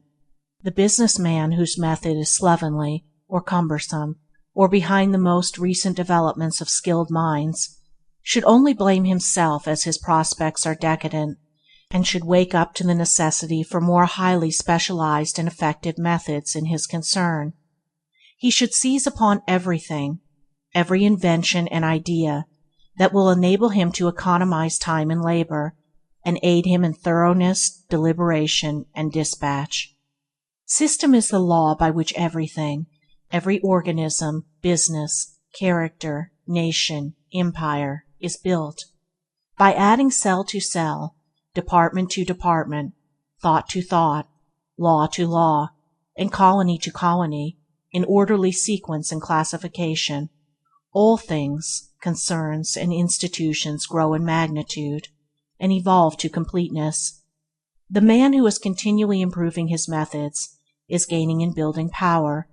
It therefore behooves the business man to be resourceful and inventive in the improvement of his methods, for the builders, whether of cathedrals or characters, business or religions, are the strong ones of the earth, the protectors and pioneers of humanity.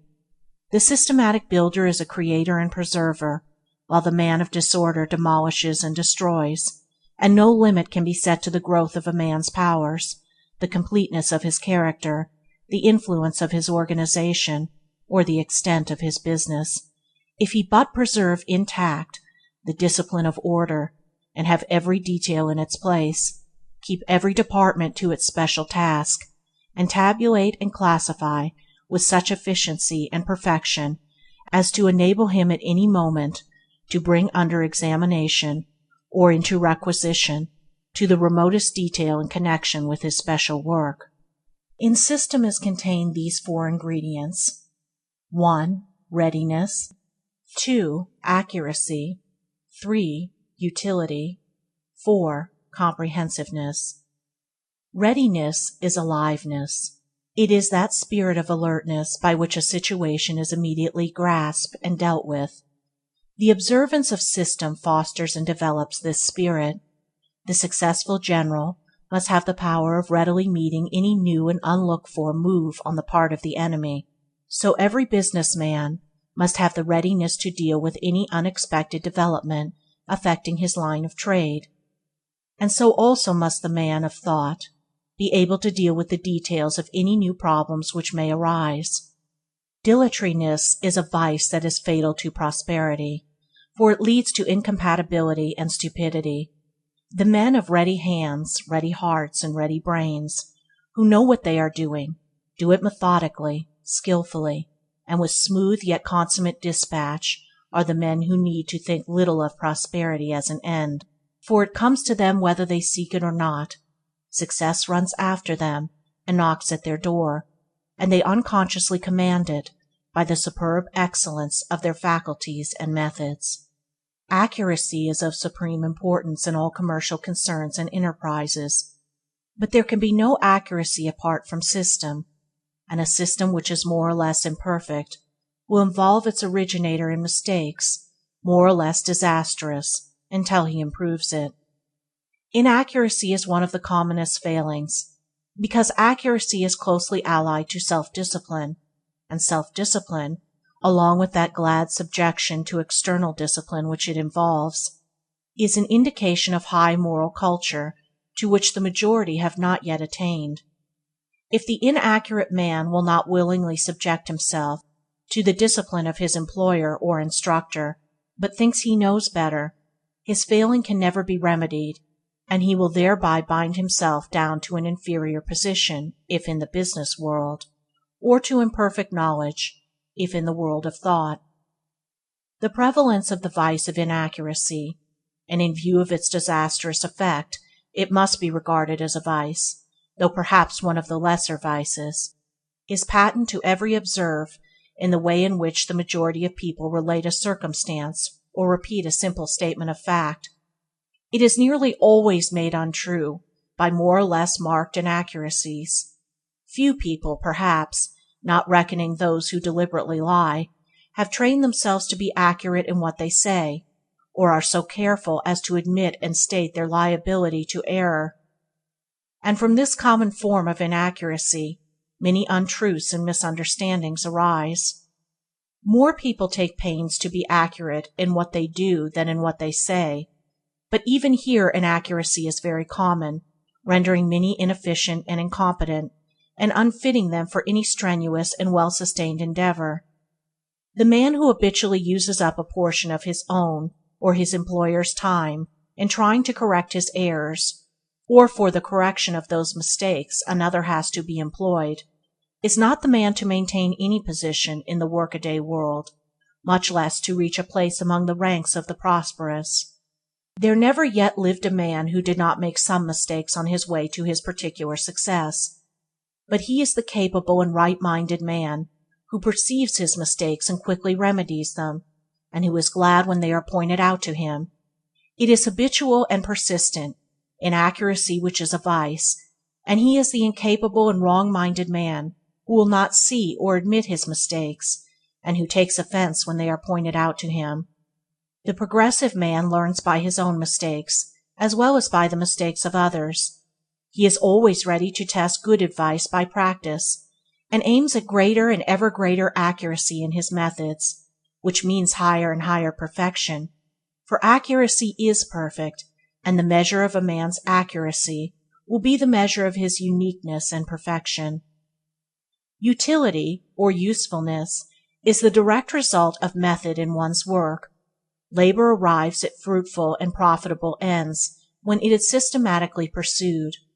If the gardener is to gather in the best produce, he must not only sow and plant, but he must sow and plant at the right time, and if any work is to be fruitful in results, it must be done seasonably, and the time for doing a thing must not be allowed to pass by. Utility considers the practical end, and employs the best means to reach that end. It avoids side issues, dispenses with theories, and retains its hold only on those things which can be appropriated to good use in the economy of life. Unpractical people burden their minds with useless and unverifiable theories, and court failure by entertaining speculations which by their very nature cannot be applied in practice. The man whose powers are shown in what he does, and not in mere talking or arguing, avoids metaphysical quibbling and quandaries, and applies himself to the accomplishment of some good and useful end. That which cannot be reduced to practice should not be allowed to hamper the mind. It should be thrown aside, abandoned, and ignored. A man recently told me that if his theory should be proved to have no useful end, he should still retain his hold upon it as a beautiful theory. If a man chooses to cling to so-called beautiful theories, which are proved to have no use in life, and no substantial basis of reality, he must not be surprised if he fails in his worldly undertakings, for he is an unpractical man. When the powers of mind are diverted from speculative theorizing to practical doing, whether in material or moral directions, skill, power, knowledge, and prosperity increase.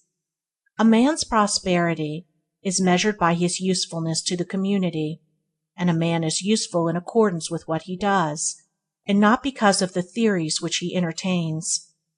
The carpenter fashions a chair, the builder erects a house, the mechanic produces a machine, and the wise man molds a perfect character. Not the schismatic, the theorists, and the controversialists, but the workers, the makers, and the doers are the salt of the earth. Let a man turn away from the mirage of intellectual speculation, and begin to do something, and to do it with all his might, and he will thereby gain a special knowledge, wield a special power, and reach his own unique position and prosperity among his fellows. Comprehensiveness is that quality of mind which enables a man to deal with a large number of related details, to grasp them in their entirety, along with the single principle which governs them and binds them together. It is a masterly quality, giving organizing and governing power, and is developed by systematic attention to details. The successful merchant holds in his mind, as it were, all the details of his business, and regulates them by a system adapted to his particular form of trade. The inventor has in his mind all the details of his machine, along with their relation to a central mechanical principle, and so perfects his invention. The author of a great poem or story relates all his characters and incidents to a central plot, and so produces a composite and enduring literary work. Comprehensiveness is analytic and synthetic capacity combined in the same individual. A capacious and well-ordered mind holds within its silent depths an army of details in their proper arrangement and true working order, is the mind that is near to genius, even if it has not already arrived. A man cannot be a genius, nor does he need to be, but he can be gradually evolving his mental capacity by careful attention to system in his thoughts and business, and as his intellect depends and broadens his powers, will be intensified and his prosperity accentuated. Such, then, are the four corner pillars in the Temple of Prosperity, and of themselves they are sufficient to permanently sustain it without the addition of the remaining four. The man who perfects himself in energy, economy, integrity, and system will achieve an enduring success in the work of his life, no matter what the nature of that work may be. It is impossible for one to fail who is full of energy, who carefully economizes his time and money, and virtuously husbands his vitality, who practices unswerving integrity, and who systematizes his work by first systematizing his mind. Such a man's efforts will be rightly directed, and that, too, with concentrated power, so that they will be effective and fruitful. In addition, he will reach a manliness and an independent dignity which will unconsciously command respect and success, and will strengthen weaker ones by its very presence in their midst. Seest thou a man diligent in business? He shall stand before kings. He shall not stand before mean men, says Scripture of such a one. He will not beg or whimper or complain or cynically blame others, but will be too strong and pure and upright a man to sink himself so low. And so, standing high in the nobility and integrity of his character, he will fill a high place in the world in the estimation of men. His success will be certain, and his prosperity will endure. He will stand and not fall in the battle of life. Chapter 6. Fifth Pillar. Sympathy. The remaining pillars are the four central pillars in the Temple of Prosperity. They give it greater strength and stability, and add both to its beauty and utility. They contribute greatly to its attractiveness, for they belong to the highest moral sphere, and therefore to great beauty and nobility of character. They indeed make a man great, and place him among the comparatively few whose minds are rare, and that shine apart in sparkling purity and bright intelligence. Sympathy should not be confounded with that maudlin and superficial sentiment which, like a pretty flower without root, presently perishes and leaves behind neither seed nor fruit. To fall into hysterics about some suffering abroad is not sympathy, neither are bursts of violent indignation against the cruelties and injustices of others any indication of a sympathetic mind. If one is cruel at home, if he badgers his wife, or beats his children, or abuses his servants, or stabs his neighbors with shafts of bitter sarcasm, what hypocrisy is his profession of love for the suffering people who are outside the immediate range of his influence? What shallow sentiment informs his bursts of indignation against the injustice and hard-heartedness in the world around him? Says Emerson of such, "Go love thy infant, love thy wood-chopper, be good-natured and modest, have that grace, and never varnish your hard, uncharitable ambition with this incredible tenderness for black folk 1,000 miles off. Thy love afar is spite at home." The test of a man is in his immediate acts, not in ultra sentiments, and if those acts are consistently informed with selfishness and bitterness, if those at home hear his steps with dread and feel a joyful relief on his departure, how empty are his expressions of sympathy for the suffering or downtrodden, how futile his membership of a philanthropic society. Though the well of sympathy may feed the spring of tears, that spring more often draws its supply from the dark pool of selfishness, for when selfishness is thwarted, it spends itself in tears. Sympathy is a deep, silent, inexpressible tenderness, which is shown in a consistently self-forgetful, gentle character. Sympathetic people are not gushing and spasmodic, but are permanently self-restrained, firm, quiet, unassuming and gracious. Their undisturbed demur, where the suffering of others is concerned, is frequently mistaken for indifference by shallow minds, but the sympathetic and discerning eye recognizes, in their quiet strength and their swiftness to aid while others are weeping and wringing their hands, the deepest, soundest sympathy. Lack of sympathy is shown in cynicism, ill-natured sarcasm, bitter ridicule, taunting and mockery, and anger and condemnation, as well as in that morbid and false sentiment which is a theoretical and assumed sympathy, having no basis in practice. Lack of sympathy arises in egotism. Sympathy arises in love. Egotism is involved in ignorance. Love is allied to knowledge. It is common with men to imagine themselves as separate from their fellows, with separate aims and interests, and to regard themselves as right and others wrong in their respective ways. Sympathy lifts a man above this separate and self-centered life and enables him to live in the hearts of his fellows and to think and feel with them. He puts himself in their place and becomes, for the time being, as they are. As Whitman, the hospital hero, expresses it, "I do not ask the wounded person. It is a kind of impertinence to question a suffering creature. Suffering calls for aid and tenderness, not for curiosity, and the sympathetic man or woman feels the suffering and ministers to its alleviation. Nor can sympathy boast, and wherever self-praise enters in, sympathy passes out. If one speaks of his many deeds of kindness and complains of the ill treatment he has received in return, he has not done kindly deeds, but has yet to reach that self-forgetful modesty which is the sweetness of sympathy. Sympathy, in its real and profound sense, is oneness with others in their strivings and sufferings, so that the man of sympathy is a composite being. He is, as it were, a number of men, and he views a thing from a number of different sides, and not from one side only, and that his own particular side. He sees with other men's eyes, hears with their ears, thinks with their minds, and feels with their hearts. He is thus able to understand men who are vastly different from himself. The meaning of their lives is revealed to him, and he is united to them in the spirit of goodwill. Said Balzac, "The poor fascinate me.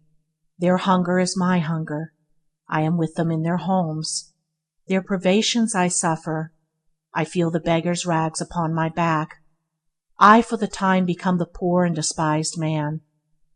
It reminds us of the saying of one greater than Balzac, that a deed done for a suffering little one was done for him.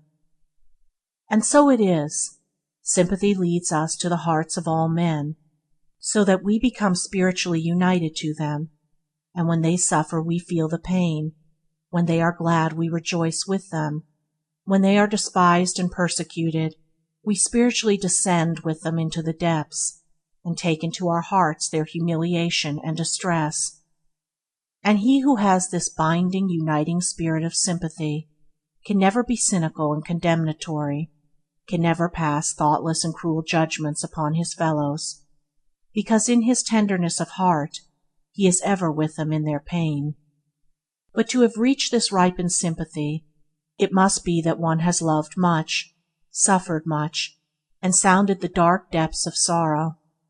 It springs from acquaintance with the profoundest experiences, so that a man has had conceit, thoughtlessness, and selfishness burnt out of his heart.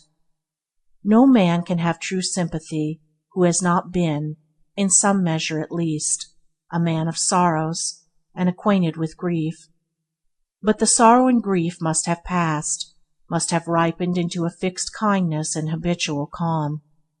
To have suffered so much in a certain direction that suffering is finished, and only its particular wisdom remains, enables one, wherever that suffering presents itself, to understand and deal with it by pure sympathy.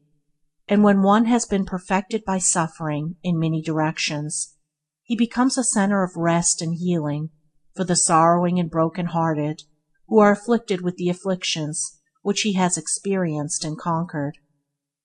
As a mother feels the anguish of her suffering child, so the man of sympathy feels the anguish of suffering men. Such is the highest and holiest sympathy, but a sympathy much less perfect is a great power for good in human life, and a measure of it everywhere and every day is needed. While rejoicing in the fact that in every walk of life there are truly sympathetic people, one also perceives that harshness, resentment, and cruelty that are all too common. These hard qualities bring their own sufferings, and there are those who fail in their business or particular work entirely because of the harshness of their disposition. A man who is fiery and resentful, or who is hard, cold, and calculating, with the springs of sympathy dried up within him, even though he be otherwise an able man, will, in the end, scarcely avoid disaster in his affairs. His heated folly in the one case, or cold cruelty in the other, will gradually isolate him from his fellows, and from those who are immediately related to him in his particular avocation, so that the elements of prosperity will be eliminated from his life, leaving him with a lonely failure, and perhaps a hopeless despair. Even in ordinary business transactions, sympathy is an important factor, for people will always be attracted to those who are of a kindly and genial nature, preferring to deal with them rather than with those who are hard and forbidding. In all spheres where direct personal contact plays an important part, the sympathetic man with average ability will always take precedence of the man of greater ability, but who is unsympathetic.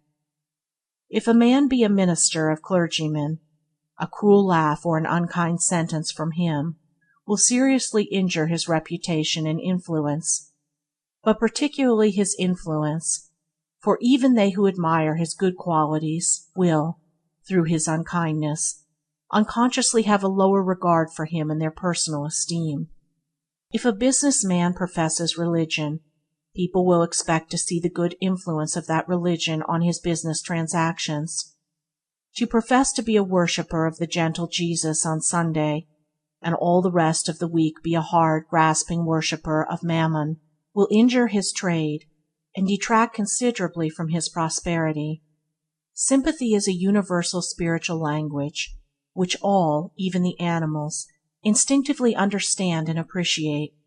For all beings and creatures are subject to suffering, and this sameness of painful experience leads to that unity of feeling which we call sympathy. Selfishness impels men to protect themselves at the expense of others, but sympathy impels them to protect others by the sacrifice of self. And in this sacrifice of self there is no real and ultimate loss, for while the pleasures of selfishness are small and few, the blessings of sympathy are great and manifold. It can be asked, how can a businessman, whose object is to develop his own trade, practice self-sacrifice? Every man can practice self-sacrifice just where he is, and in the measure that he is capable of understanding it.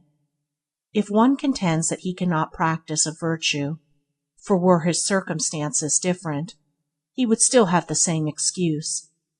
Diligence in business is not incompatible with self-sacrifice, for devotion to duty, even though that duty be trade, is not selfishness, but may be an unselfish devotion. I know a businessman who, when a competitor who had tried to cut him out of business cut himself out and failed, set that same competitor up in business again. Truly a beautiful act of self-sacrifice, and the man that did it is today one of the most successful and prosperous of businessmen. The most prosperous commercial traveler I have ever known was overflowing with exuberant kindness and geniality. He was as innocent of all tricks of trade as a newborn infant, but his great heart and manly uprightness won for him fast friends wherever he went. Men were glad to see him come into their office or shop or mill, and not alone for the good embracing influence he brought with him, but also because his business was sound and trustworthy. This man was successful through sheer sympathy, but sympathy so pure and free from policy that he himself would probably have denied that his success could be attributed to it. Sympathy can never hinder success. It is selfishness that blights and destroys. As goodwill increases, man's prosperity will increase. All interests are mutual, and stand or fall together, and as sympathy expands the heart, it extends the circle of influence, making blessings, both spiritual and material, to more greatly abound. Fourfold are the qualities which make up the great virtue of sympathy, namely, 1. Kindness, 2. Generosity, 3. Gentleness, 4. Insight. Kindness, when fully developed, is not a passing impulse but a permanent quality. An intermittent and unreliable impulse is not kindness, though it often goes under that name. There is no kindness in praise if it be followed by abuse. The love which seems to prompt the spontaneous kiss will be of little account if it be associated with a spontaneous spite. The gift which seems so gracious will lose its value should the giver afterwards wish its value in return. To have one's feelings aroused to do a kind action toward another by some external stimulus pleasing to oneself, and shortly afterwards to be swayed to the other extreme towards the same person by an external event unpleasing to oneself, should be regarded as weakness of character. It is also a selfish condition to be thinking of oneself only. A true kindness is unchangeable, and needs no external stimulus to force it into action. It is a well from which thirsty souls can always drink, and it never runs dry. Kindness, when it is a strong virtue, is bestowed not only on those who please us, but also upon those whose actions go contrary to our wish and will, and is a constant and never-varying glow of genial warmth. There are some actions of which men repent. Such are all unkind actions. There are other actions of which men do not repent, and such are all kind actions. The day comes when men are sorry for the cruel things they said and did, but the day of gladness is always with them for the kindly things they have said and done. Unkindness mars a man's character. It mars his face as time goes on, and it mars that perfection of success which he would otherwise reach. Kindness beautifies the character, it beautifies the face with the growth of years, and it enables a man to reach that perfection of success to which his intellectual abilities entitle him. A man's prosperity is mellowed and enriched by the kindness of his disposition. Generosity goes with a larger-hearted kindness.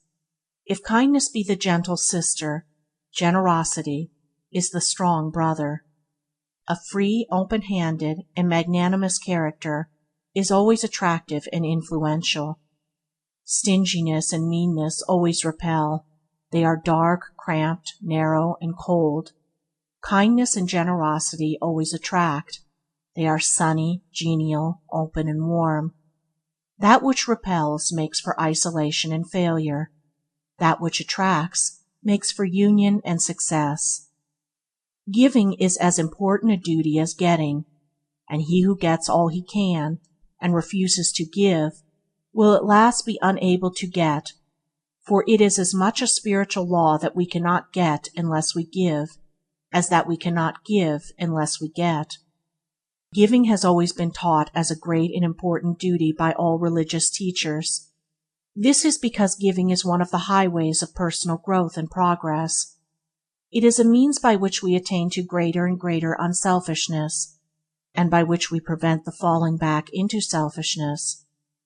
It implies that we recognize our spiritual and social kinship with our fellow men, and are willing to part with a position of that which we have earned or possess, for a man who, the more he gets, hungers for more still, and refuses to loosen his grasp upon his accumulating store, like a wild beast with its prey, is retrogressing. He is shutting himself out from all the higher joy-giving qualities, and from free and life-giving communion with unselfish, happy human hearts. Dickinson's Scrooge in A Christmas Carol represents the condition of such a man with graphic vividness and dramatic force. Our public men in England today, probably also in America, are nearly all, I think I might say all, for I have not yet met an exception, great givers. These men, Lord Mayors, magistrates, town and city councillors, and all men fulfilling responsible public offices, being men who have been singularly successful in the management of their own private affairs, are considered the best men for the management of public affairs, and numerous noble institutions throughout the land are perpetual witnesses to the munificence of their gifts. Nor have I been able to find any substantial truth in accusation, so often hurled against such men by the envious and unsuccessful, that their riches are made unjustly. Without being perfect men, they are an honorable class of manly, vigorous, generous, and successful men who have acquired riches and honor by sheer industry, ability, and uprightness. Let a man beware of greed, of meanness, of envy, of jealousy, of suspicion, for these things, if harbored, will rob him of all that is best in life, even all that is best in material things, as well as all that is best in character and happiness. Let him be liberal of heart and generous of hand, magnanimous and trusting, not only giving cheerfully and often of his substance, but allowing his friends and fellow men freedom of thought and action. Let him be thus, and honor, plenty, and prosperity will come knocking at the door for admittance as his friends and guests. Gentleness is akin to divinity. Perhaps no quality is so far removed from all that is coarse, brutal, and selfish as gentleness, so that when one is becoming gentle, he is becoming divine. It can only be acquired after much experience and through great self-discipline. It only becomes established in a man's heart when he has controlled and brought into subjection his animal voice, a distinct, firm, but quiet enunciation, and freedom from excitement, vehemence, or resentment in particularly aggravating circumstances. If there is one quality which, above all others, should distinguish the religious man, it is the quality of gentleness, for it is the hallmark of spiritual culture. The rudely aggressive man is an affront to cultivated minds and unselfish hearts. Our word gentleman has not altogether departed from its original meaning. It is still applied to one who is modest and self-restrained, who is considerate for the feelings and welfare of others. A gentleman, whose good behavior is prompted by thoughtfulness and kindliness, is always loved, whatever may be his origin. Quarrelsome people make a display in their bickering and recriminations of their ignorance and lack of culture. The man who has perfected himself in gentleness never quarrels. He never returns the hard word. He leaves it alone, or meets it with a gentle word, which is far more powerful than wrath. Gentleness is wedded to wisdom, and the wise man has overcome all anger in himself, and so understands how to overcome it in others. The gentleman is saved from most of the disturbances and turmoils with which uncontrolled men afflict themselves. While they are wearing themselves out with wasteful and needless strain, he is quiet and composed, and such quietness and composure are strong to win in the battle of life. Insight is the gift of sympathy. The sympathetic mind is the profoundly perceiving mind. We understand by experience and not by argument. Before we can know a thing or being, our life must touch its or his life. Argument analyzes the outer skin, but sympathy reaches to the heart. The cynic sees the hat and coat and thinks he sees the man. The sympathetic seer sees the man and is not concerned with the hat and coat. In all kinds of hatred there is a separation by which each misjudges the other. In all kinds of love there is a mystic union by which each knows the other. Sympathy, being the purest form of this, the greatest poet, because he has the largest heart. No other figure in all literature has shown such a profound knowledge of the human heart, and of nature both animate and inanimate. The personal Shakespeare is not to be found in his works. He is merged by sympathy into his characters. The wise man and the philosopher, the madman and the fool, the drunkard and the harlot, these he, for the time into their particular experiences, knew them better than they knew themselves. Shakespeare has no partiality, no prejudice. His sympathy embraces all, from the lowest to the highest. Prejudice is the great barrier to sympathy and knowledge. It is impossible to understand those against whom one harbors a prejudice. We only see men and things as they are when we divest our minds of partial judgments. We become seers as we become sympathizers. Sympathy has knowledge for her companion. Inseparable are the feeling heart and the seeing eye. The man of pity is the man of prophecy. He whose heart beats in tune with all hearts, to him the contents of all hearts are revealed. Nor are past and future any longer insoluble mysteries to the man of sympathy. His moral insight apprehends the perfect round of human life. Sympathetic insight lifts a man into the consciousness of freedom, gladness, and power. His spirit inhales joy as his lungs inhale air. There are no longer any fears of his fellow men of competition, hard times, enemies, and the like.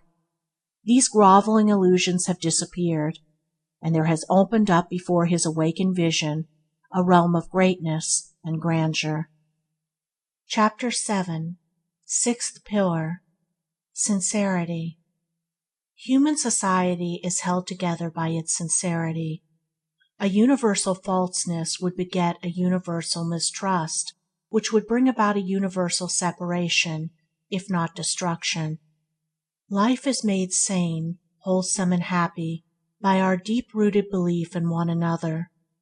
If we did not trust men, we could not transact business with them, could not even associate with them. Shakespeare's Timon shows us the wretched condition of a man who through his own folly has lost all faith in the sincerity of human nature. He cuts himself off from the company of all men, and finally commits suicide. Emerson has said something to the effect that if the trust system were withdrawn from commerce, society would fall to pieces.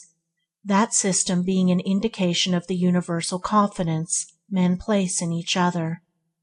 Business, commonly supposed by the short-sighted and foolish to be all fraud and deception, is based on great trust, a trust that men will meet and fulfill their obligations. Payment is not asked until the goods are delivered, and the fact of the continuance of this system for ages proves that most men do pay their debts and have no wish to avoid such payment. Back of all its shortcomings, human society rests on a strong basis of truth. Its fundamental note is sincerity. Its great leaders are all men of superlative sincerity, and their names and achievements are not allowed to perish, a proof that the virtue of sincerity is admired by all the race. It is easy for the insincere to imagine that everyone is like themselves, and to speak of the rottenness of society, though how could a rotten thing endure age after age, for is not everything yellow to the jaundiced eye? People who cannot see anything good in the constitution of human society should overhaul themselves. Their trouble is near home. They call good evil. They have dwelt cynically and peevishly on evil until they cannot see good, and everything and everybody appears evil. Society is rotten from top to bottom, I heard a man say recently, and he asked me if I did not think so. I replied that I should be sorry to think so, that while society has many blemishes, it was sound at the core and contained within itself the seeds of perfection. Society, indeed, is so sound that the man who is playing a part for the accomplishment of entirely selfish ends cannot long prosper, and cannot fill any place as an influence. He is soon unmasked, and the fact that such a man can, for a brief period, batten on human credulity, speaks well for the trustfulness of men, if it reveals their lack of wisdom.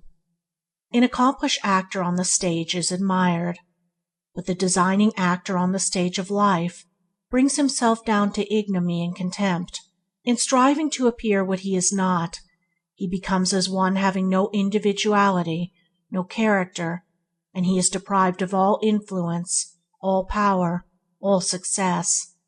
A man of profound sincerity is a great moral force, and there is no force, not even the highest intellectual force, that can compare with it. Men are powerful in influence according to the soundness and perfection of their sincerity. Morality and sincerity are so closely bound up together that where sincerity is lacking, morality, as a power, is lacking also. For insincerity undermines all the other virtues, so that they crumble away and become of no account. Even a little insincerity robs a character of all its nobility, and makes it common and contemptible. Falseness is so despicable a vice, and no man of moral weight can afford to dally with petty compliments, or play the fool with trivial and howsoever light, in order to please, and he is no longer strong and admirable, but is become a shallow weakling, whose mind has no deep well of power from which men can draw, and no satisfying richness to stir them in a worshipful regard. Even they who are for the moment flattered with the painted lie, or pleased with the deftly woven deception, will not escape those permanent undercurrent influences which move the heart and shape the judgment to fixed and final issues, while these designed illusions create but momentary ripples on the surface of the mind. "I am very pleased with his attentions," said a woman of an acquaintance, "but I would not marry him." "Why not?" she was asked. "He doesn't ring true," was the reply.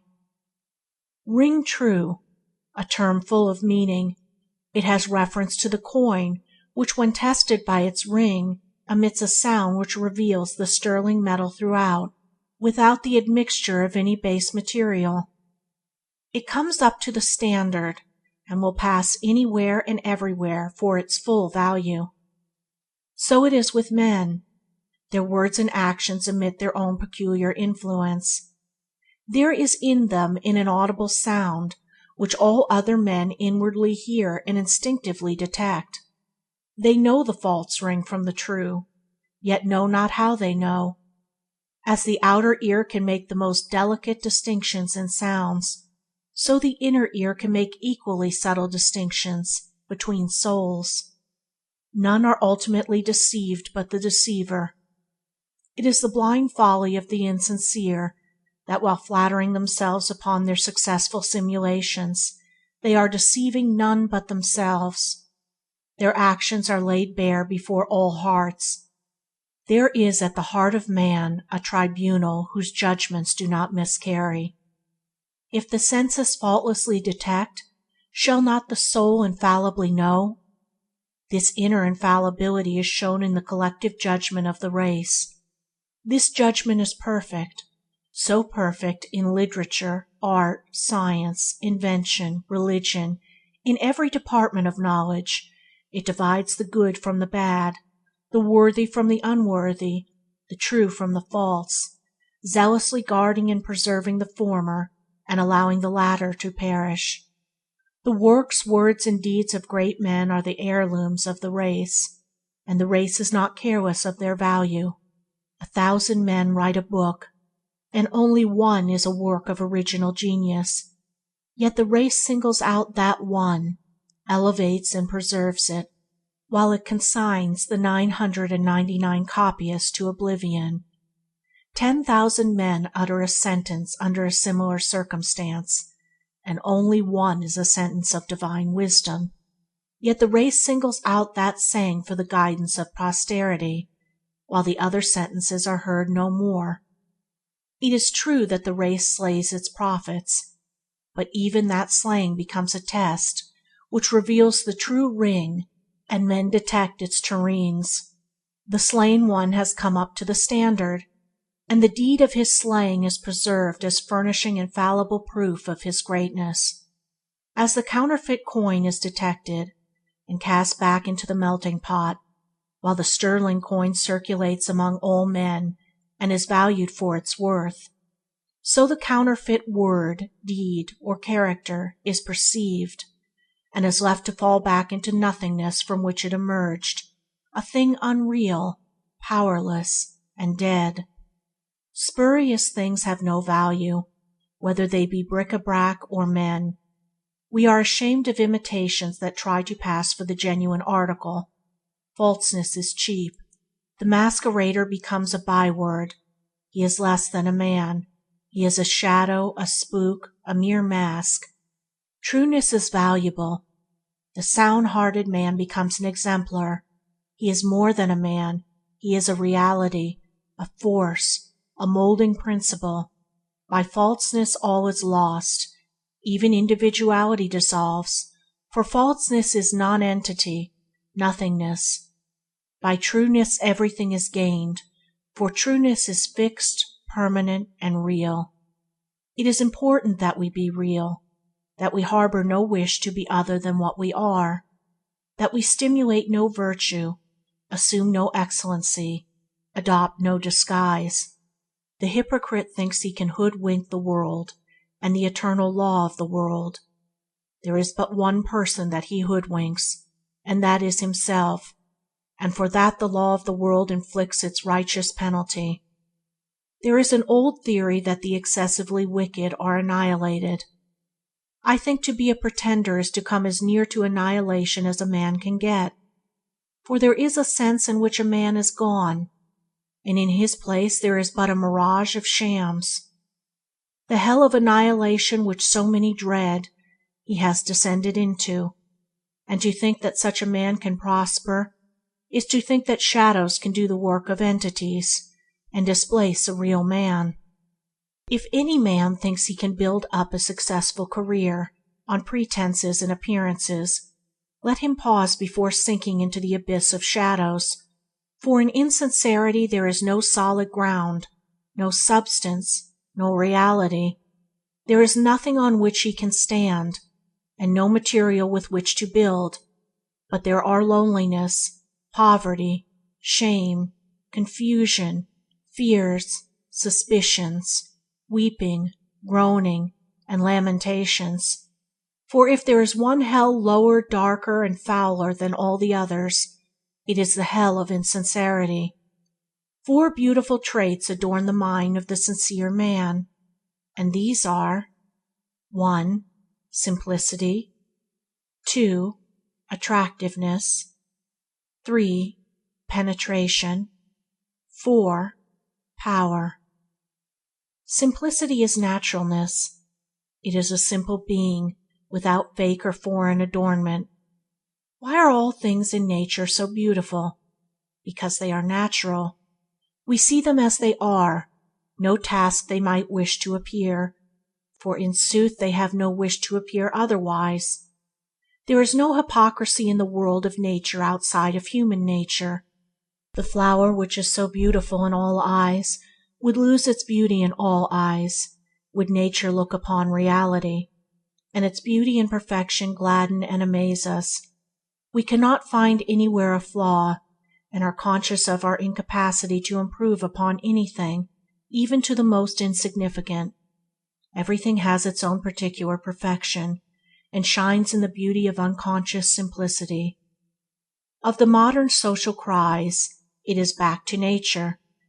It is generally understood to mean a cottage in the country and a piece of land to cultivate. It will be of little use to go into the country if we take our shams with us, and any veneer which we may cling to can well be washed off just where we are. It is good that they who feel burdened with the conventions of society should fly to the country and court the quiet of nature, but it will fail if it by anything but a means to that inward redemption which will restore us to the simple and the true. But though humanity has wandered from the natural simplicity of the animal world, it is moving toward a higher, divine simplicity. Men of great genius are such because of their spontaneous simplicity. They do not foreign, they are. Lesser minds study style and effect. They wish to cut a striking figure on the stage of the world, and by that unholy wish they are doomed to mediocrity. Said a man to me recently, "I would give 20 years of my life to be able to write an immortal hymn." With such an ambition a man cannot write a hymn. He wants to pose. He is thinking of himself, of his own glory.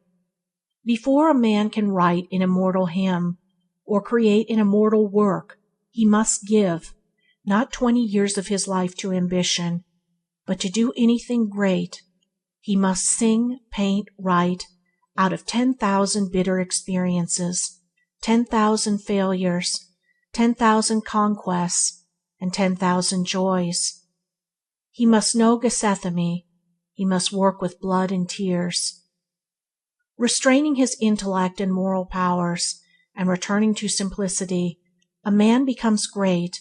He forfeits nothing real. Only the shams are cast aside, revealing the standard gold of character. Where there is sincerity there will always be simplicity, a simplicity of the kind that we see in nature, the beautiful simplicity of truth. Attractiveness is the direct outcome of simplicity. This is seen in the attractiveness of all natural objects, to which we have referred, but in human nature it is manifested as personal influence. Of recent years, certain pseudo-mystics have been advertising to sell the secret of personal magnetism for so many dollars, by which they purport to show vain people how they can make themselves attractive to others by certain occult means, as though attractiveness can be bought and sold and put on and off like powder and paint. Nor are people who are anxious to be thought attractive likely to become so, for their vanity is a barrier to it. The very desire to be thought attractive is in itself a deception, and it leads to the practice of numerous deceptions.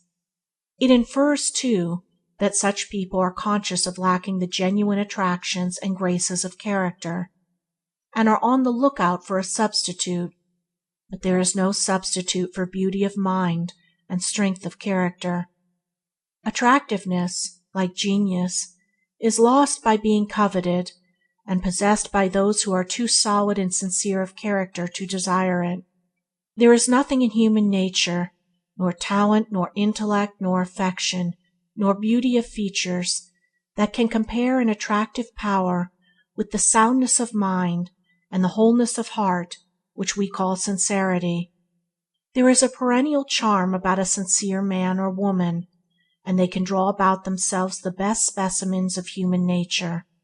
There can be no personal charm apart from sincerity.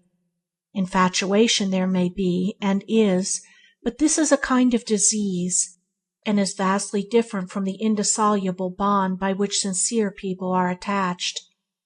Infatuation ends in painful disillusion, but as there is nothing hidden between sincere souls, and they stand upon that solid ground of reality, there is no illusion to be displayed. Leaders among men attract by the power of their sincerity, and even if a man's intellect may be great, he can never be a permanent leader and guide of men unless he be sincere. For a time he may sail jauntily upon the stream of popularity and believe himself secure, but it is only that he may shortly fall the lower in popular odium. He cannot long deceive the people with his painted front. They will soon look behind and find of what spurious stuff he is made. He is like a woman with a painted face. She thinks she is admired for her complexion, but all know it is paint and despise her for it. She has one admirer, herself, and the hell of limitation to which the insincere commit themselves is the hell of self-admiration. Sincere people do not think of themselves, of their talent, their genius, their virtue, or their beauty. Because they are so unconscious of themselves, they attract all, and win their confidence, affection, and esteem. Penetration belongs to the sincere. All shams are unveiled in their presence. All stimulators are transparent to the searching eye of the sincere man. With one clear glance he sees through all their flimsy pretenses. He who has rid his heart of all falseness, and entertains only that which is true, has gained the power to distinguish the false from the true in others. He is not deceived who is not self-deceived. As men, looking around on objects of nature, infallibly distinguish them as snake, bird, horse, tree, rose, and so on, so the sincere man distinguishes the variety of characters. He perceives in a movement, a look, a word, an act, the nature of the man, and acts accordingly. He is on his guard without being suspicious. He is prepared for the pretender without being mistrustful. He acts from positive knowledge, and not from negative suspicion. Men are open to him, and he reads their contents. His penetrative judgment pierces to the center of actions. His direct and unequivocal conduct strengthens in others the good and shames the bad, and he is a staff of strength to those who have not yet attained to his soundness of heart and head. Power goes with penetration. An understanding of the nature of actions is accompanied with the power to meet and deal with all actions in the right and best way. Knowledge is always power, but knowledge of the nature of actions is superlative power, and he who possesses it becomes a presence to all hearts and modifies their actions for good. Long after his bodily presence has passed away, he is still a moulding force in the world, and is a spiritual reality working subtly in the minds of men and shaping them towards sublime ends. At first his power is local and limited, but the circle of righteousness which he has set moving continues to extend and extend further till it embraces the whole world, and all men are influenced by it. The sincere man stamps his character upon all that he does, and also upon all people with whom he comes in contact. He speaks a word in season, and someone is impressed. The influence is communicated to another and another, and presently some despairing soul 10,000 miles away hears it and is restored. Such a power is prosperity in itself, and its worth is not to be valued in coin. Money cannot purchase the priceless jewels of character, but labor and right doing can, and he who makes himself sincere, who acquires a robust soundness through his entire being, will become a man of singular success and rare power. Such is the strong pillar of sincerity. Its supporting power is so great that once it is completely erected, the temple of prosperity is secure. Its walls will not crumble, its rafters will not decay, its roof will not fall in. It will stand while the man lives, and when he has passed away, it will continue to afford a shelter and a home for others through many generations. Chapter 8. Seventh Pillar. Impartiality. To get rid of prejudice is a great achievement. Prejudices pile obstacles in a man's way, obstacles to health, success, happiness, and prosperity, so that he is continually running up against imaginary enemies, who, when prejudice is removed, are seen to be a friend. Life, indeed, is a sort of obstacle race to the man of prejudice, a race wherein the obstacles cannot be negotiated and the goal is not reached, whereas to the impartial man life is a day's walk in a pleasant country, with refreshment and rest at the end of the day. To acquire impartiality, a man must remove that innate egotism which prevents him from seeing anything from any point of view other than his own. A great task, truly, but a notable one, and one that can be well begun now, even if it cannot be finished. Truth can remove mountains, and prejudice is a range of mental mountains beyond which the partisan does not see, and of which he does not believe there is any beyond. These mountains removed, however, opens to the view the unending vista of mental variety, blended in one glorious picture of light and shade, of color and tone, gladdening beholding eyes. By clinging to stubborn prejudice, what joys are missed, what friends are sacrificed, what happiness is destroyed, and what prospects are blighted. And yet freedom from prejudice is a rare thing. There are few men who are not prejudiced partisans upon the subjects which are of interest to them. One rarely meets a man that will dispassionately discuss his subject from both sides, considering all the facts, and weighting all the evidence, so as to arrive at truth on the matter. Each partisan has his own case to make out. He is not searching for truth, for he is already convinced that his own conclusion is the truth, and that all else is error, but he is defending his own case, and striving for victory. Neither does he attempt to prove that he has the truth by a calm array of facts and evidence, but defends his position with more or less heat and agitation. Prejudice causes a man to form a conclusion, sometimes without any basis of fact or knowledge, and then to refuse to consider anything which does not support that conclusion, and in this way prejudice is a complete barrier to the attainment of knowledge. It binds a man down to darkness and ignorance, and prevents the development of his mind in the highest and noblest directions. More than this, it shuts him out from communion with the best minds, and confines him to the dark and solitary cell of his own egotism. Prejudice is shutting up the mind against the entrance of new light, against the perception of more beauty, against the hearing of diviner music. The partisan clings to his little fleeting flimsy opinion, and thinks it is the greatest thing in the world. He is so in love with his own conclusion, which is his only form of self-love, that he thinks all men ought to agree with him, and he regards men as more or less stupid who do not see as he sees, while he praises the good judgment of those who are with him in his view. Such a man cannot have knowledge, cannot have truth. He is confined to the sphere of opinion, to his own self-created illusions, which is outside the realm of reality. He moves in a kind of self-infatuation, which prevents him from seeing the commonest facts of life, while his own theories, usually more or less groundless, assume in his mind overpowering proportions. He fondly imagines that there is but one side to everything, and that side is his own.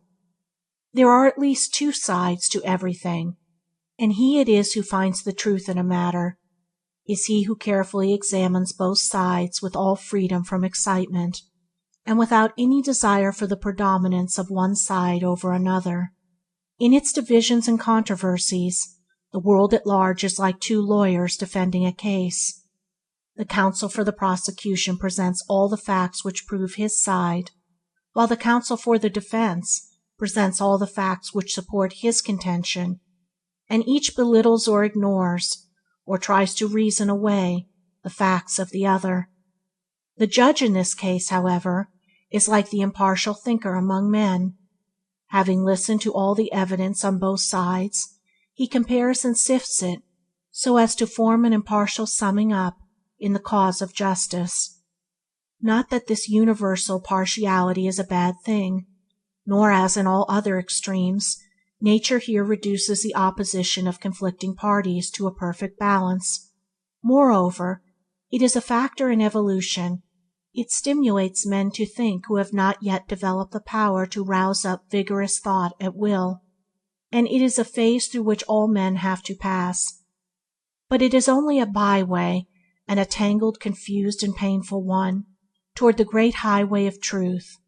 It is the arc of which impartiality is the perfect round.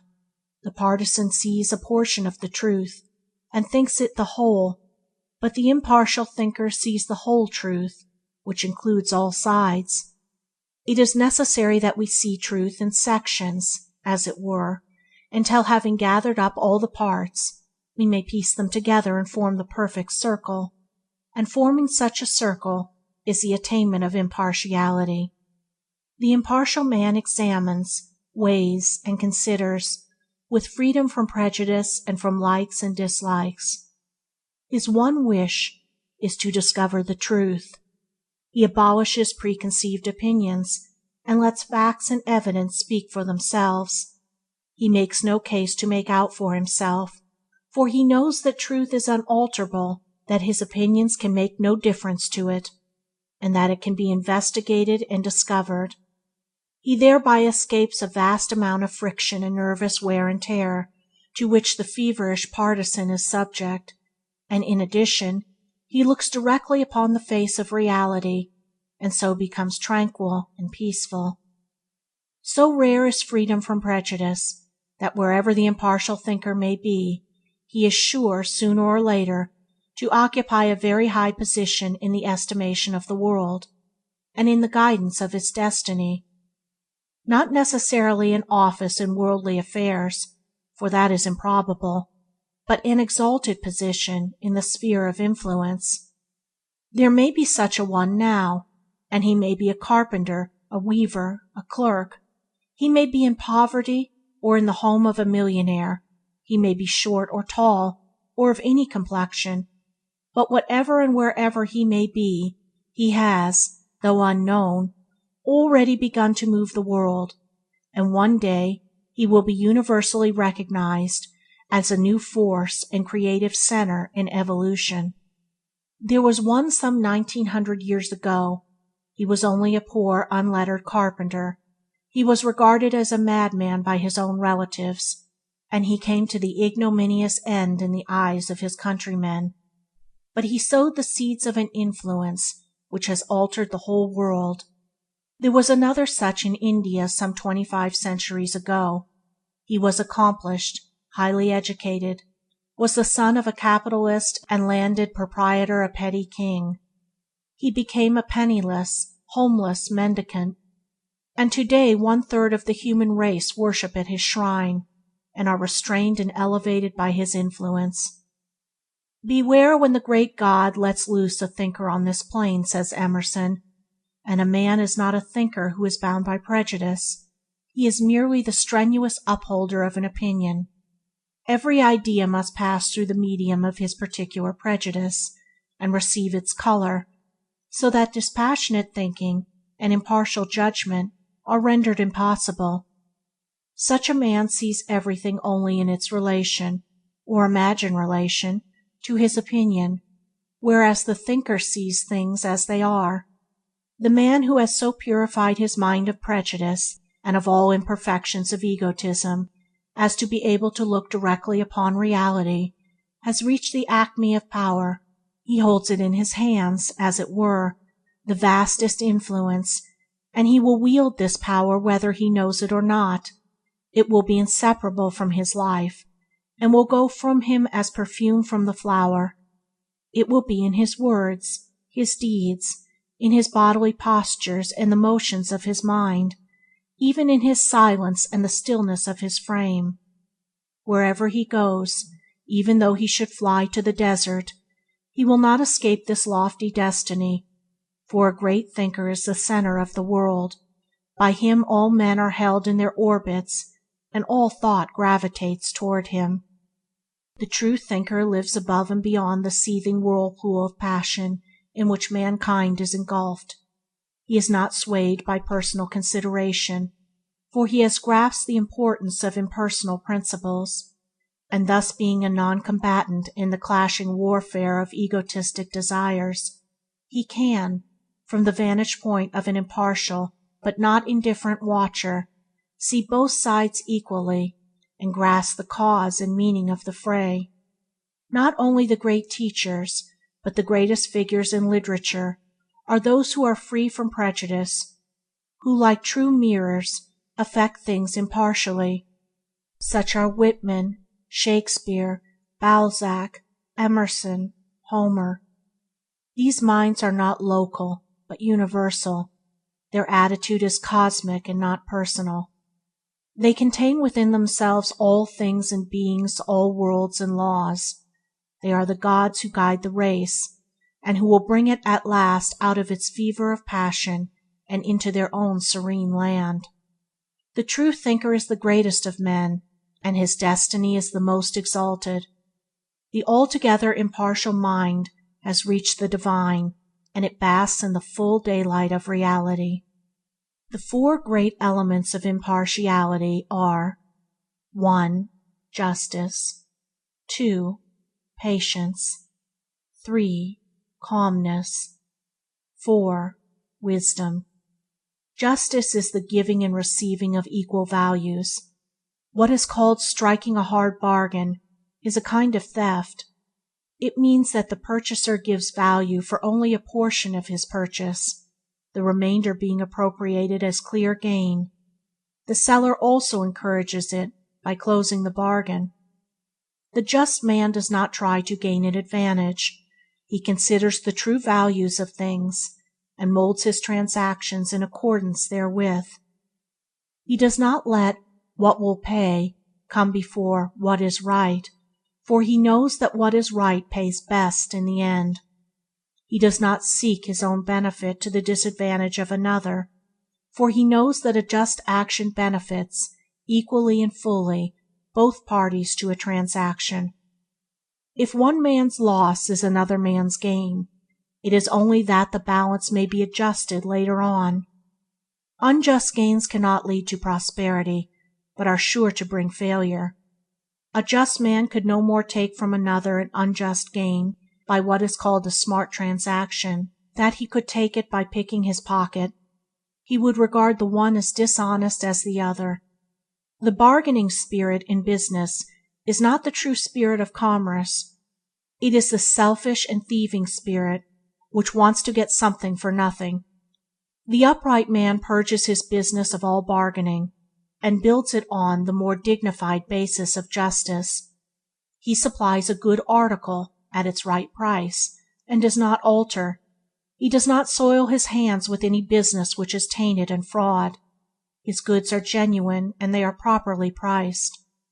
Customers who try to beat down a tradesman in their purchases are degrading themselves.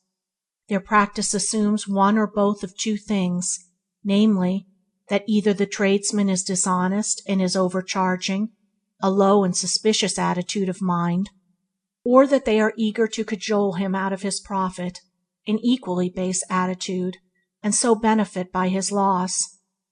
The practice of bearing down is altogether a dishonest one, and the people who pursue it most assiduously are those who complain most of being imposed on, and this is not surprising, seeing that they themselves are all the time trying to impose on others. On the other hand, the tradesman who is anxious to get all he can out of his customers, irrespective of justice and the right value of things, is a kind of robber, and is slowly poisoning his success, for his deeds will assuredly come home to him in the form of financial ruin. Said a man of 50 to me the other day, "I have just discovered that all my life I have been paying 50% more for everything than I ought to." A just man cannot feel that he has ever paid too much for anything, for he does not close with any transaction which he considers unjust.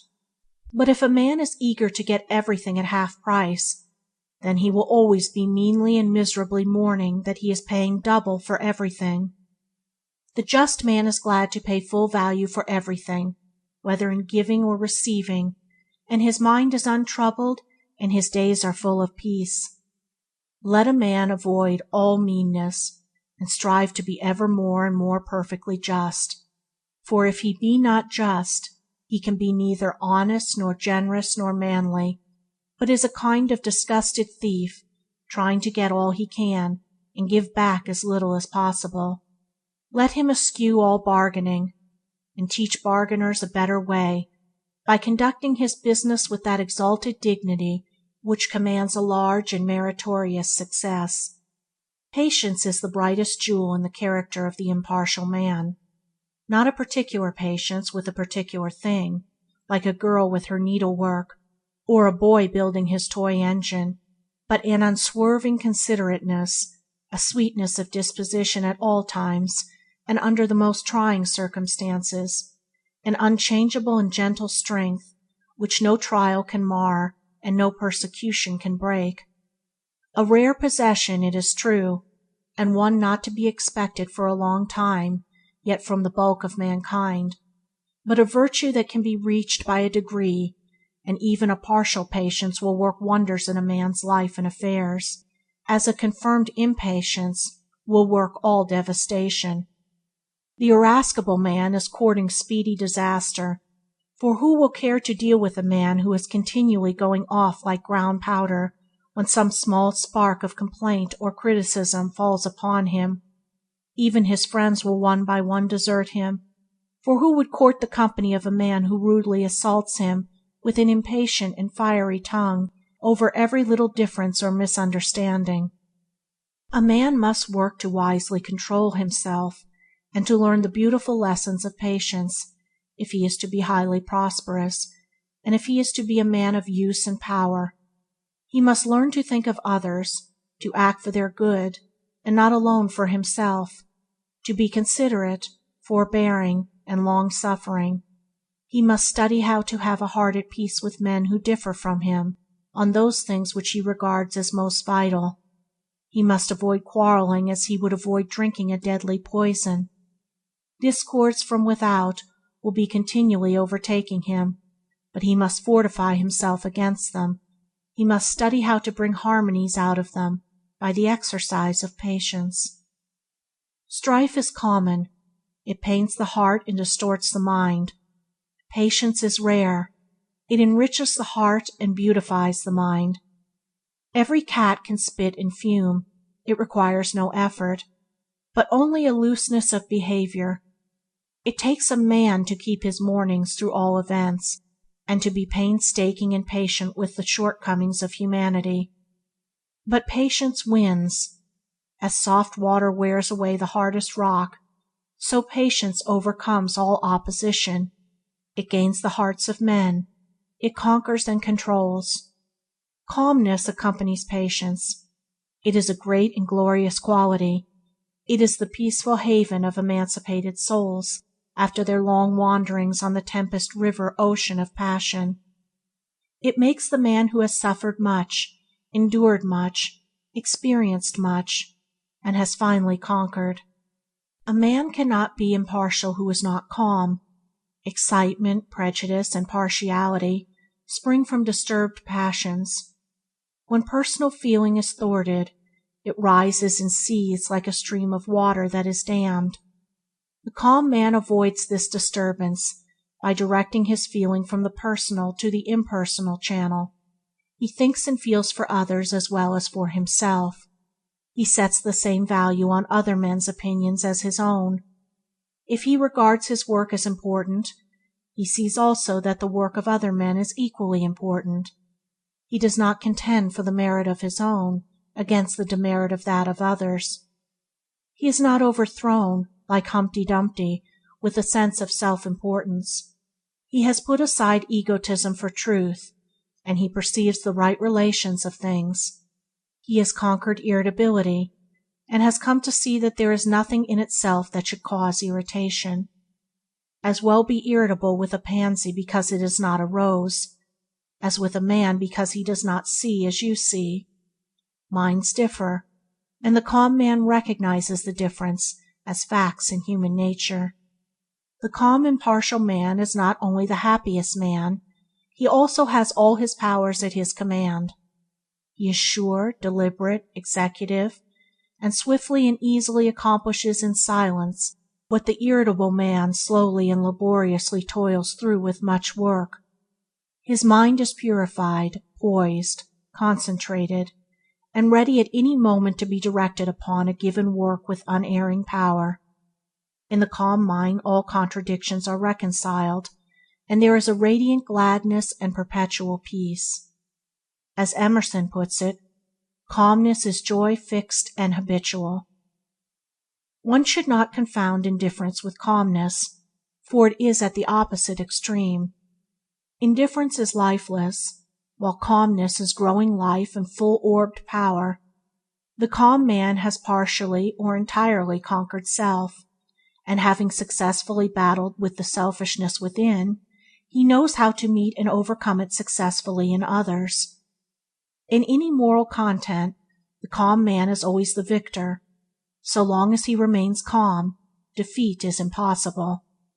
Self-control is better than riches and calmness in a perpetual benediction. Wisdom abides with the impartial man. Her counsel guides him, her wings shield him, she leads him along pleasant ways to happy destinations. Wisdom is many-sided. The wise man adapts himself to others. He acts for their good, yet never violates the moral virtues or the principles of right conduct. The foolish man cannot adapt himself to others.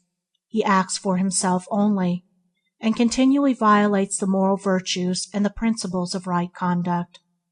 There is a degree of wisdom in every act of impartiality, and once a man has touched and experienced the impartial zone, he can recover it again and again, until he finally establishes himself in it. Every thought, word, and act of wisdom tells on the world at large, for it is fraught with greatness. Wisdom is a well of knowledge and a spring of power. It is profound and comprehensive, and so it is exact and all-inclusive as to embrace the smallest details. In its spacious greatness it does not overlook the small. The wise mind is like the world. It contains all things in their proper place and order, and is not burdened thereby. Like the world also, it is free and unconscious of any restrictions, yet it never loses, is never erring, is never sinful and repentant. Wisdom is the steady, grown-up being of whom folly was the crying infant. It has outgrown the weakness and dependence, the errors and punishments of infantile ignorance, and is erect, poised, strong, and serene. The understanding mind needs no external support. It stands of itself on the firm ground of knowledge, not book knowledge, but ripened experience. It has passed through all minds, and therefore knows them. It has traveled with all hearts, and knows their journeying in joy and sorrow. When wisdom touches a man, he is lifted up and transfigured. He becomes a new being, with new aims and powers, and he inhabits a new universe, in which to accomplish a new and glorious destiny. Such is the pillar of impartiality, which adds its massive strength and incomparable grace to support and beautify the temple of prosperity. Chapter 9. Eighth Pillar. Self-Reliance. Every young man ought to read Emerson's essay on self-reliance. It is the manliest, most virile essay that was ever penned. It is calculated to cure alike those two mental maladies common to youth, namely, self-deprecation, and self-conceit. It is almost as sure to reveal to the prig the smallness and emptiness of his vanity, as it is to show the bashful man the weakness and ineffectuality of his diffidence. It is a new revelation of manly dignity, as much a revelation as any that was vouchsafed to ancient seer and prophet, and perhaps a more practical, eminently suited to his mechanic age, coming as it does from a modern prophet of a new type and called in a new race, and its chief merit is its powerfully tonic quality. Let not self-reliance be confounded with self-conceit, for as high and excellent as the one, just so low and worthless as the other. There cannot be anything mean in self-reliance, while in self-conceit there cannot be anything great.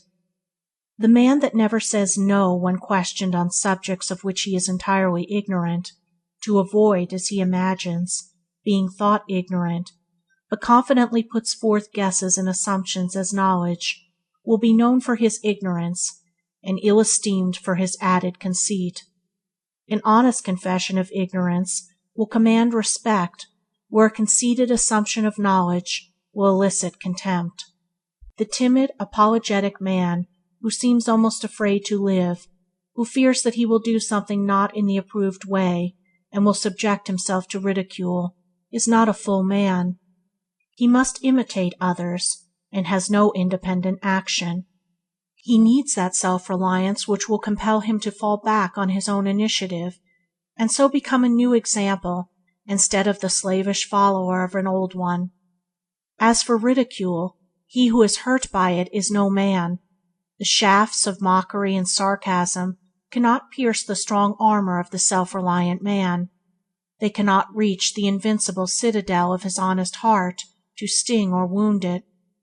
The sharp arrows of irony may rain upon him, but he laughs as they are deflected by the strong breastplate of his confidence, and fall harmless about him. Trust thyself, says Emerson. Every heart vibrates to that iron string.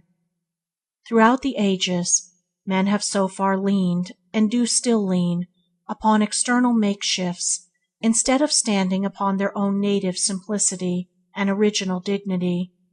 The few who have had the courage so to stand have been singled out and elevated as heroes, and he is indeed the true hero who has the hardihood to let his nature speak for itself, who has that strong mettle that enables him to stand upon his own intrinsic worth. It is true that the candidate for such heroism must endure the test of strength. He must not be shamed from his ground by the bugbears of the initiate conventionalist. He must not fear for his own reputation or position, or for his standing in the church or his prestige in local society. He must learn to act and live as independently of these considerations as he does of the current fashions in the antipodes.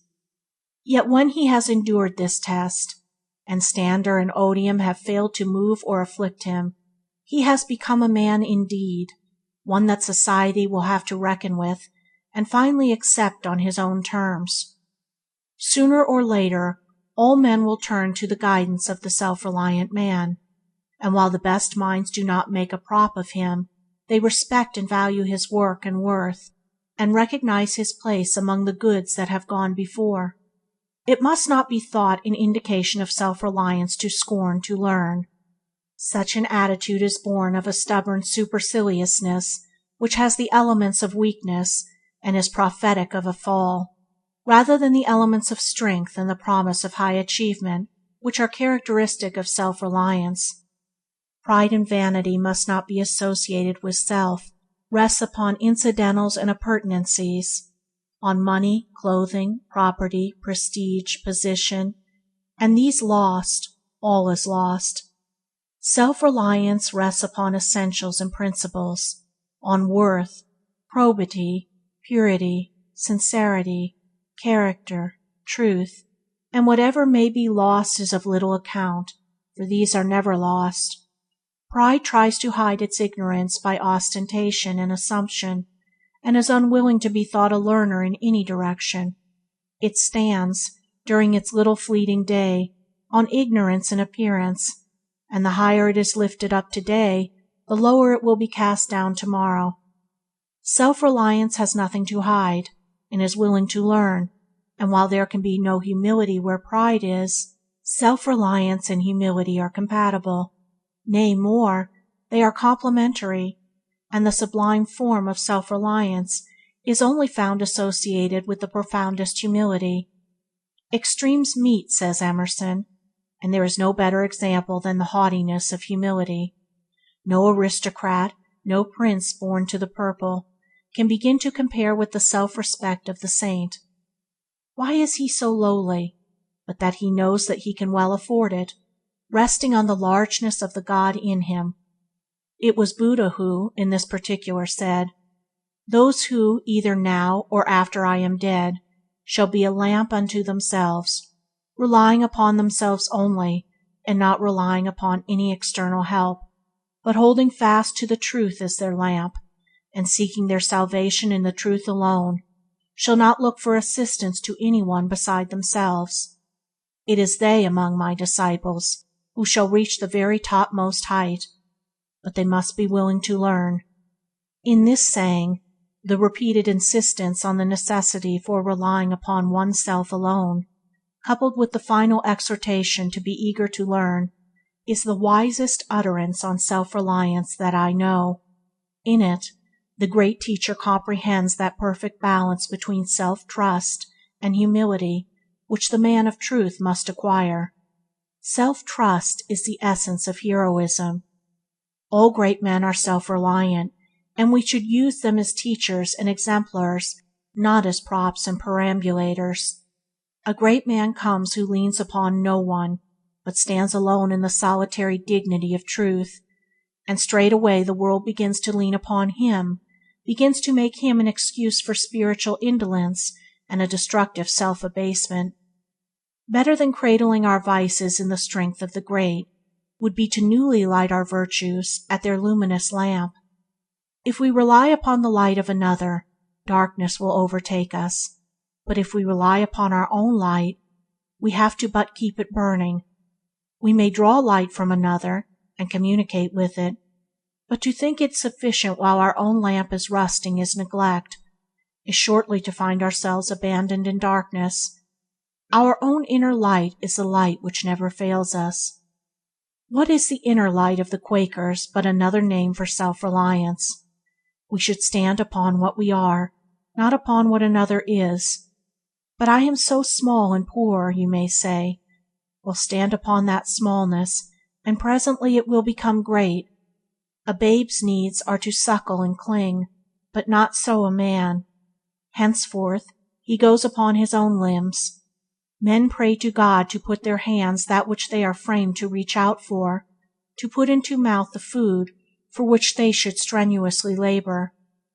But men will outgrow this spiritual infancy. The time will come when men will no more pay a priest to pray for them and preach to them. Man's chief trouble is a mistrust of himself, so that the self-trusting man becomes a rare and singular spectacle. If a man look upon himself as a worm, what can come out of him but an ineffectual wriggling? Truly, he that humbleth shall be exalted, but not he that degradeth himself. A man should see himself as he is, and if there is any unworthiness in him, he should get rid of it, and retain and rely upon that which is of worth. A man is only debased when he debases himself. He is exalted when he lives an exalted life. Why should a man, with ceaseless iterations, draw attention to his fallen nature? There is a false humility which takes a sort of pride in vice. If one has fallen, it is that he may rise and be the wiser for it. If a man falls into a ditch, he does not lie there and call upon every passer-by to mark his fallen state. He gets up and goes on his way with greater care. So if one has fallen into the ditch of vice, let him rise and be cleansed, and go on his way rejoicing. There is not a sphere in life wherein a man's influence and prosperity will not be considerably increased by even a measure of self-reliance, and to the teacher, whether secular or religious, to organizers, managers, overseers, and in all positions of control and command. It is an indispensable equipment. The four grand qualities of self-reliance are: 1. Decision. 2. Steadfastness. 3. Dignity. 4. Independence. Decision makes a man strong. A man who is to play a speaking part, however small, in the drama of life, must be decisive and know what he is about. Whatever he doubts, he must not doubt his power to act. He must know his part in life, and put all energy into it. He must have some solid ground of knowledge from which to work, and stand securely on that. It may only be the price and quality of stock, but he must know his work thoroughly, and know that he knows it. He must be ready at any time to answer for himself when his duty is impugned. He should be so well grounded upon his particular practice as to not be affected with hesitation on any point or in any emergence. It is a true saying that the man that hesitates is lost.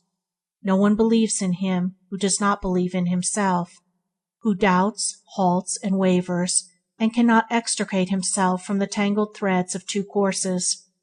Who would deal with a tradesman who did not know the price of his own goods, or was not sure where to find them? A man must know his business. If he does not know his own, who shall instruct him? He must be able to give a good report of the truth that is in him. He must have that touch which skill and knowledge can only impart. Certainty is a great element in self-reliance. To have weight, a man must have some truth to impart, and all skill is a communication of truth. He must speak with authority, and not as the scribes. He must master something, and know he has mastered it, so as to deal with it lucidly and understandingly, in the way of a master, and not to remain always as an apprentice. Indecision is a disintegrating factor. A minute's faltering may turn back the current course of success. Men who are afraid to decide quickly for fear of making a mistake nearly always make a mistake when they do act. The quickest in thought and action are less liable to blunder, and it is better to act with decision and make a mistake than to act with indecision and make a mistake. For in the former case there is but error, but in the latter weakness is added to error. A man should be decided always, both where he knows and where he does not know. He should be as ready to say no as to say yes, as quick to acknowledge his ignorance as to impart his knowledge. If he stands upon fact, and acts from the simple truth, he will find no room for halting between two opinions. Make up your mind quickly, and act decisively. Better still, have a mind that is already made up, and then the decision will be instinctive and spontaneous. Steadfastness arises in the mind that is quick to decide. It is indeed a final decision upon the best course of conduct and the best path of life. It is the vow of the soul to stand firmly by its principles, whatever betide. It is neither necessary nor unnecessary that there be any written or spoken vow, for unswerving loyalty to a fixed principle is the spirit of all vows. The man without fixed principles will not accomplish much. Expediency is the quagmire in a thorny waste, in which a man is continually sticking in the shifting mud of his own moral looseness, and is pricked and scratched with the thorns of his own self-created disappointments. One must have some solid ground on which to stand among one's fellows. He cannot stand on the bog of concession. Shiftiness is a vice of weakness, and the vices of weakness do more to undermine character and influence than the vices of strength. The man that is vicious, through excess of animal strength, takes a shorter cut to truth. When one understands that power is adaptable to both good and bad ends, it will not surprise him that the drunkards and harlots should reach the kingdom of heaven before the diplomatic religionists. They are at least thorough in the course which they have adopted, vile though it may be, and thoroughness is strength. It only needs that strength to be turned from bad to good, and lo, the loathed sinner has become the lofty saint. A man should have a firm, fixed, determined mind. he should decide upon those principles which are best to stand by in all issues, and which will most safely guide him through the maze of conflicting opinions, and inspire him with unflinching courage in the battle of life. Having adopted his principles, they should be more to him than gain or happiness, more even than life itself, and if he never deserts them, he will find that they will never desert him. They will defend him from all enemies, deliver him safely from all dangers, light his pathway through all darkness and difficulties. They will be to him a light in darkness, a resting place from sorrow, and a refuge from the conflicts of the world. Dignity clothes, as with a majestic garment, the steadfast mind. He who is as unyielding as a bar of steel when he is expected to compromise with evil, and as supple as a willow wand in adapting himself to that which is good, carries about with him a dignity that calms and uplifts others by its presence. The unsteady mind, the mind that is not anchored to any fixed principles, that is stubborn where its own desires are threatened, and yielding where its own moral welfare is at stake, has no gravity, no balance, no calm composure. The man of dignity cannot be downtrodden and enslaved, because he has ceased to tread upon and enslave himself. He at once disarms, with a look, a word, a wise and suggestive silence, any attempt to demean him. His mere presence is a wholesome reproof to the flippant and the unseemly, while it is a rock of strength to the lover of the good. But the chief reason why the dignified man commands respect is, not only that he is supremely self-respecting, but that he graciously treats all others with a due esteem. Pride loves itself, and treats those beneath it with supercilious contempt, for love of self and contempt for others are always found together in equal degrees, so that the greater the self-love, the greater the arrogance. True dignity arises, not from self-love, but from self-sacrifice, that is, from unbiased adherence to a fixed central principle. The dignity of the judge arises from the fact that in the performance of his duty he sets aside all personal consideration and stands solely upon the law. His little personality, impermanent and fleeting, becomes nothing, while the law, enduring and majestic, becomes all. Should a judge, in deciding a case, forget the law and fall into personal feeling and prejudice, his dignity would be gone. So the man of a stately, pure character stands upon the divine law, and not upon personal feeling, for immediately when a man gives way to passion, he has sacrificed dignity, and takes his place as one of the multitude of the unwise and uncontrolled. Every man will have composure and dignity in the measure that he acts from a fixed principle. It only needs that the principle be right, and therefore unassailable. So long as a man abides by such a principle, and does not waver or descend into the personal element, attacking passions, prejudices, and interests, however powerful, will be weak and ineffectual before the conquerable strength of an incorruptible principle, and will at last yield their combined and unseemly confusion to his single and majestic right. Independence is the birthright of the strong and well-controlled man. All men love and strive for liberty. All men aspire to some sort of freedom. A man should labor for himself or for the community. Unless he is a cripple, a chronic invalid, or is mentally irresponsible, he should be ashamed to depend upon others for all he has, giving nothing in return. If one imagines that such a condition is freedom, let him know that it is one of the lowest forms of slavery. The time will come when, to be a drone in the human hive, even, as matters are now, a respectable drone and not a poor tramp, will be a public disgrace, and will no longer be respectable. Independence, freedom, glorious liberty come through labor and not from idleness, and the self-reliant man is too strong, too honorable, too upright to depend upon others, like a sucking babe, for his support. He earns with hand or brain the right to live as becomes a man and a citizen. and thus he does whether born rich or poor, for riches are no excuse for idleness.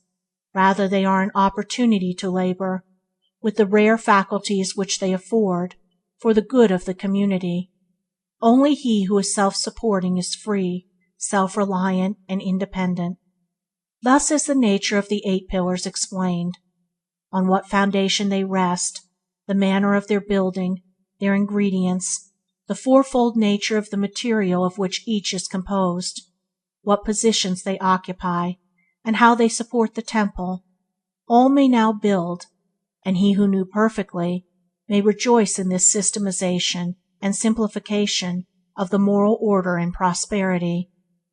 Let us now consider the temple itself, that we may know the might of its pillars, the strength of its walls, the endurance of its roof, the architectural beauty and perfection of the whole. Chapter 10. The Temple of Prosperity. The reader who has followed the course of this book with a view to obtaining information on the details of money-making, business transactions, profit and loss in various undertakings, prices, markets, agreements, contracts, and other matters connected with the achievement of prosperity, will have noted an entire absence of any instruction on these matters of detail. The reason for this is fourfold, namely, first, details cannot stand alone, but are powerless to build up anything unless intelligently related to principles.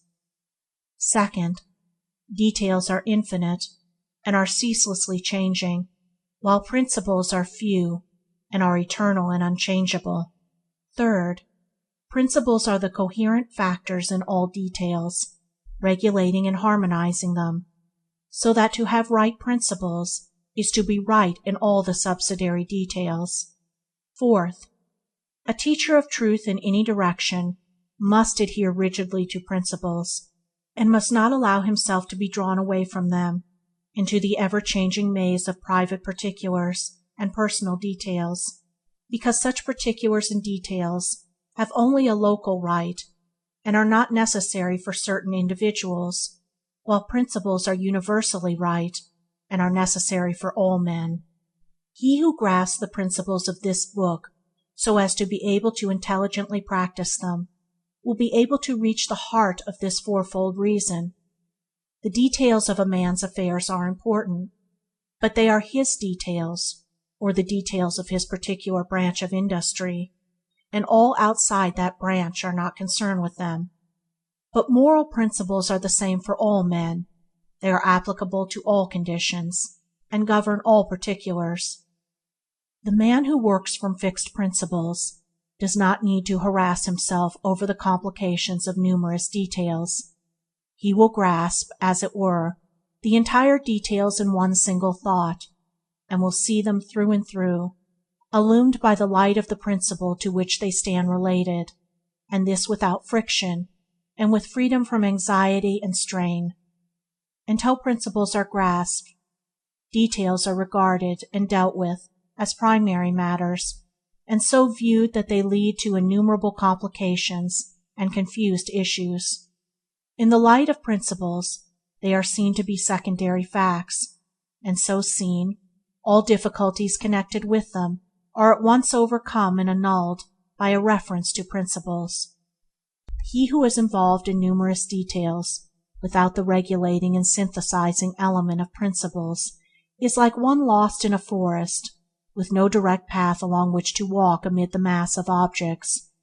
He is swelled up by the details, while the man of principles contains all details within himself. He stands outside them, as it were, and grasps them in their entirety, while the other man can only see the few that are nearest to him at the time. All things are contained in principles. They are the laws of things, and all things observe their own law. It is an error to view things apart from their nature.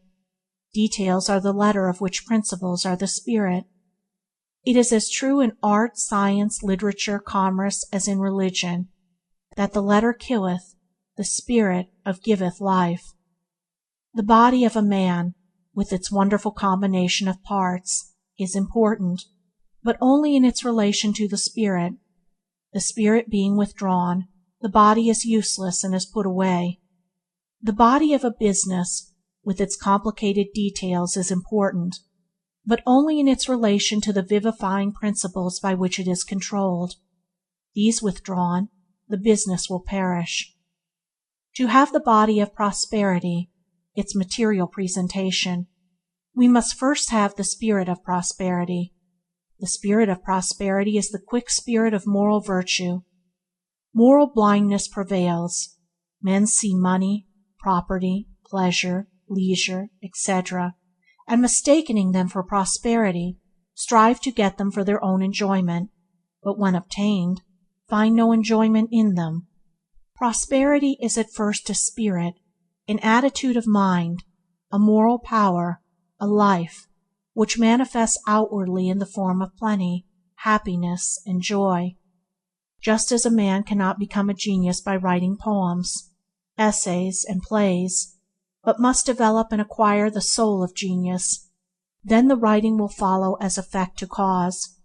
So one cannot become prosperous by hoarding up money and by gaining property and possessions, but must develop and acquire the soul of virtue, when the material accessories will follow as effect to cause, for the spirit of virtue is the spirit of joy, and contains within itself all abundance, all satisfaction, all fullness of life. There is no joy in money, there is no joy in property, there is no joy in material accumulations, or in any material things of itself. These things are dead and lifeless. The spirit of joy must be in the man, or it is nowhere. He must have within him the capacity for happiness. He must have the wisdom to know how to use things, and not merely hoard them. He must possess them, and not be possessed by them. They must be dependent upon him, and not he upon them. They must follow him, and not he be forever running after them. And they will inevitably follow him, if he has the moral elements within to which they are related. Nothing is absent from the kingdom of heaven. It contains all good, true, and necessary things. And the kingdom of God is within you. I know rich people who are supremely happy, because they are generous, magnanimous, pure, and joyful. But I also know rich people who are very miserable, and these are they who look to money and possessions for their happiness, and have not developed the spirit of good and of joy within themselves. How can it be said of a wretched man that he is prosperous, even if his income be £10,000 a year? There must be fitness and harmony and satisfaction in a true prosperity.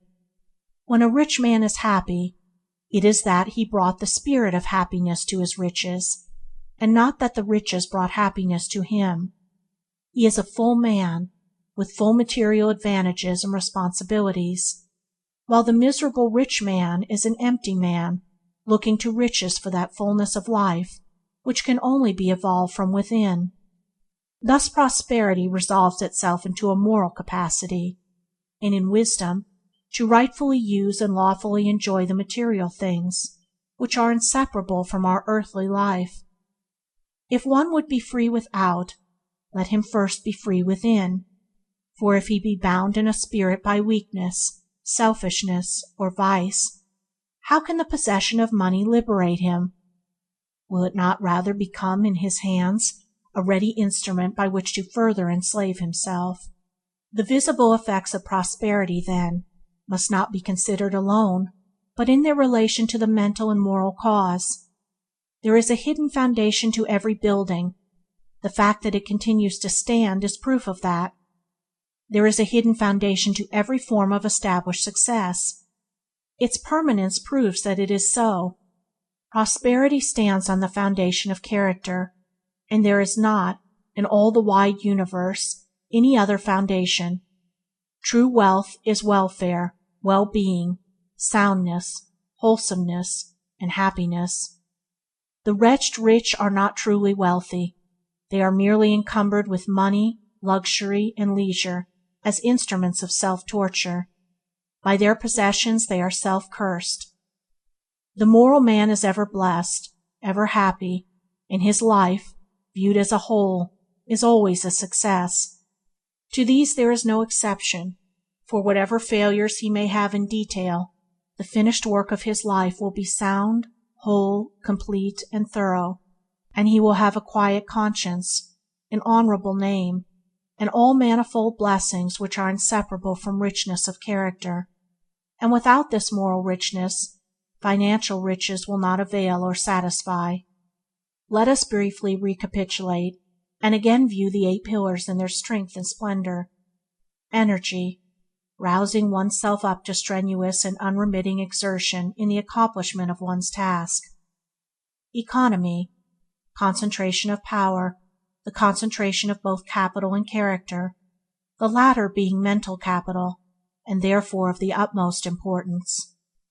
Integrity, unswerving honesty, keeping inviolate all promises, agreements, and contracts, apart from all considerations of loss or gain.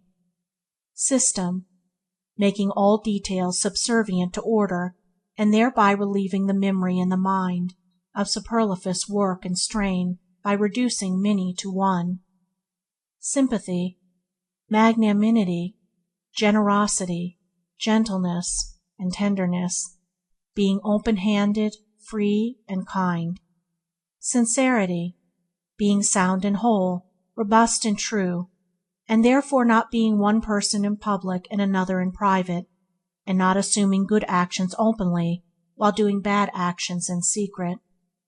Impartiality, justice, not striving for self, but weighing both sides, and acting in accordance with equity.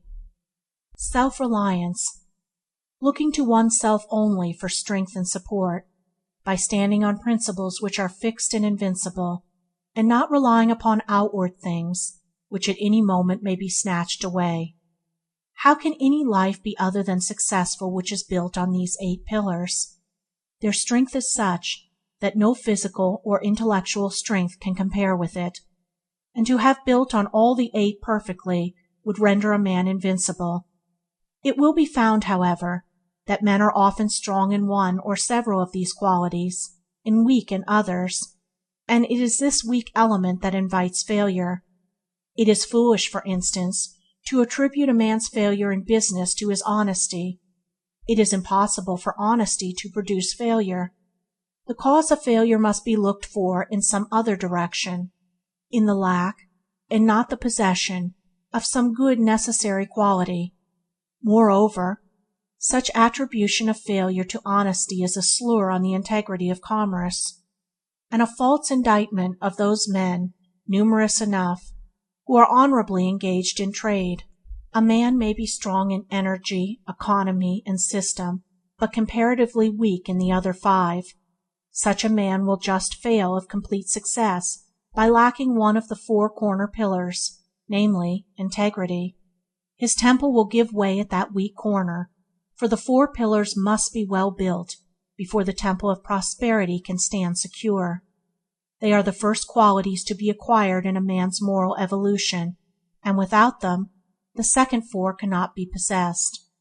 Again, if a man be strong in the first 3 and lack the 4th, the absence of order will invite confusion and disaster into his affairs, and so on with any partial combination of these qualities, especially the first 4, for the second 4 are of so lofty a character that at present men cannot but possess them, with rare exception, in a more or less imperfect form. The man of the world, then, who wishes to secure an abiding success in any branch of commerce, or in any one of the many lines of industry in which men are commonly engaged, must build into his character, by practice, the first 4 moral pillars.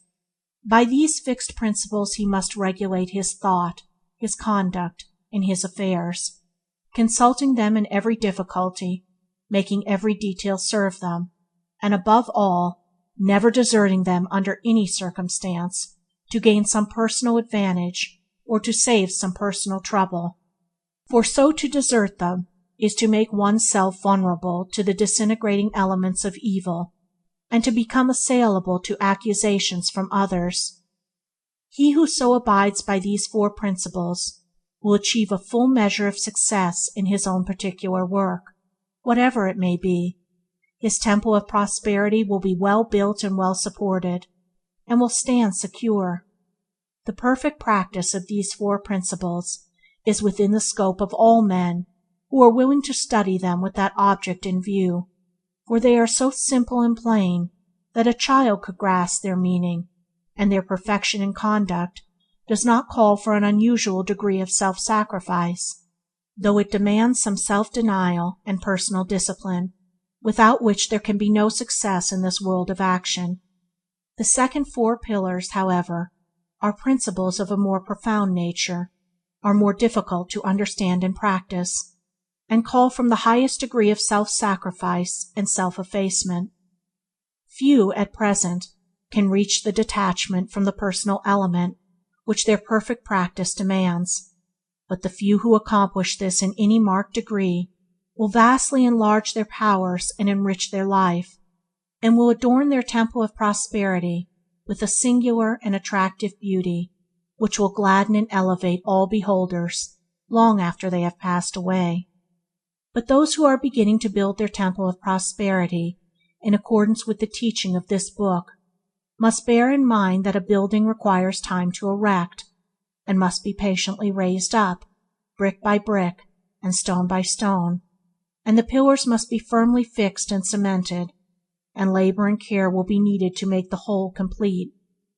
And the building of this inner mental temple is none the less real and substantial because invisible and noiseless, for in the raising up of his, as in the raising of Solomon's temple, which was 7 years in building, it can be said, there was neither hammer nor axe, nor any tool of iron heard in the house, while it was in the building. Even so, O reader, construct thy character, raise up the house of thy life, build up thy temple of prosperity. Be not as the foolish who rise and fall upon the uncertain flux of selfish desires, but be at peace in thy labor, crown thy career with completeness, and so be numbered among the wise who, without uncertainty, build upon a fixed and secure foundation, even upon the principles of truth, which endure forever. End of chapter 10. Recording by Andrea Fiore. www.andreafiore.name. End of 8 Pillars of Prosperity by James Allen.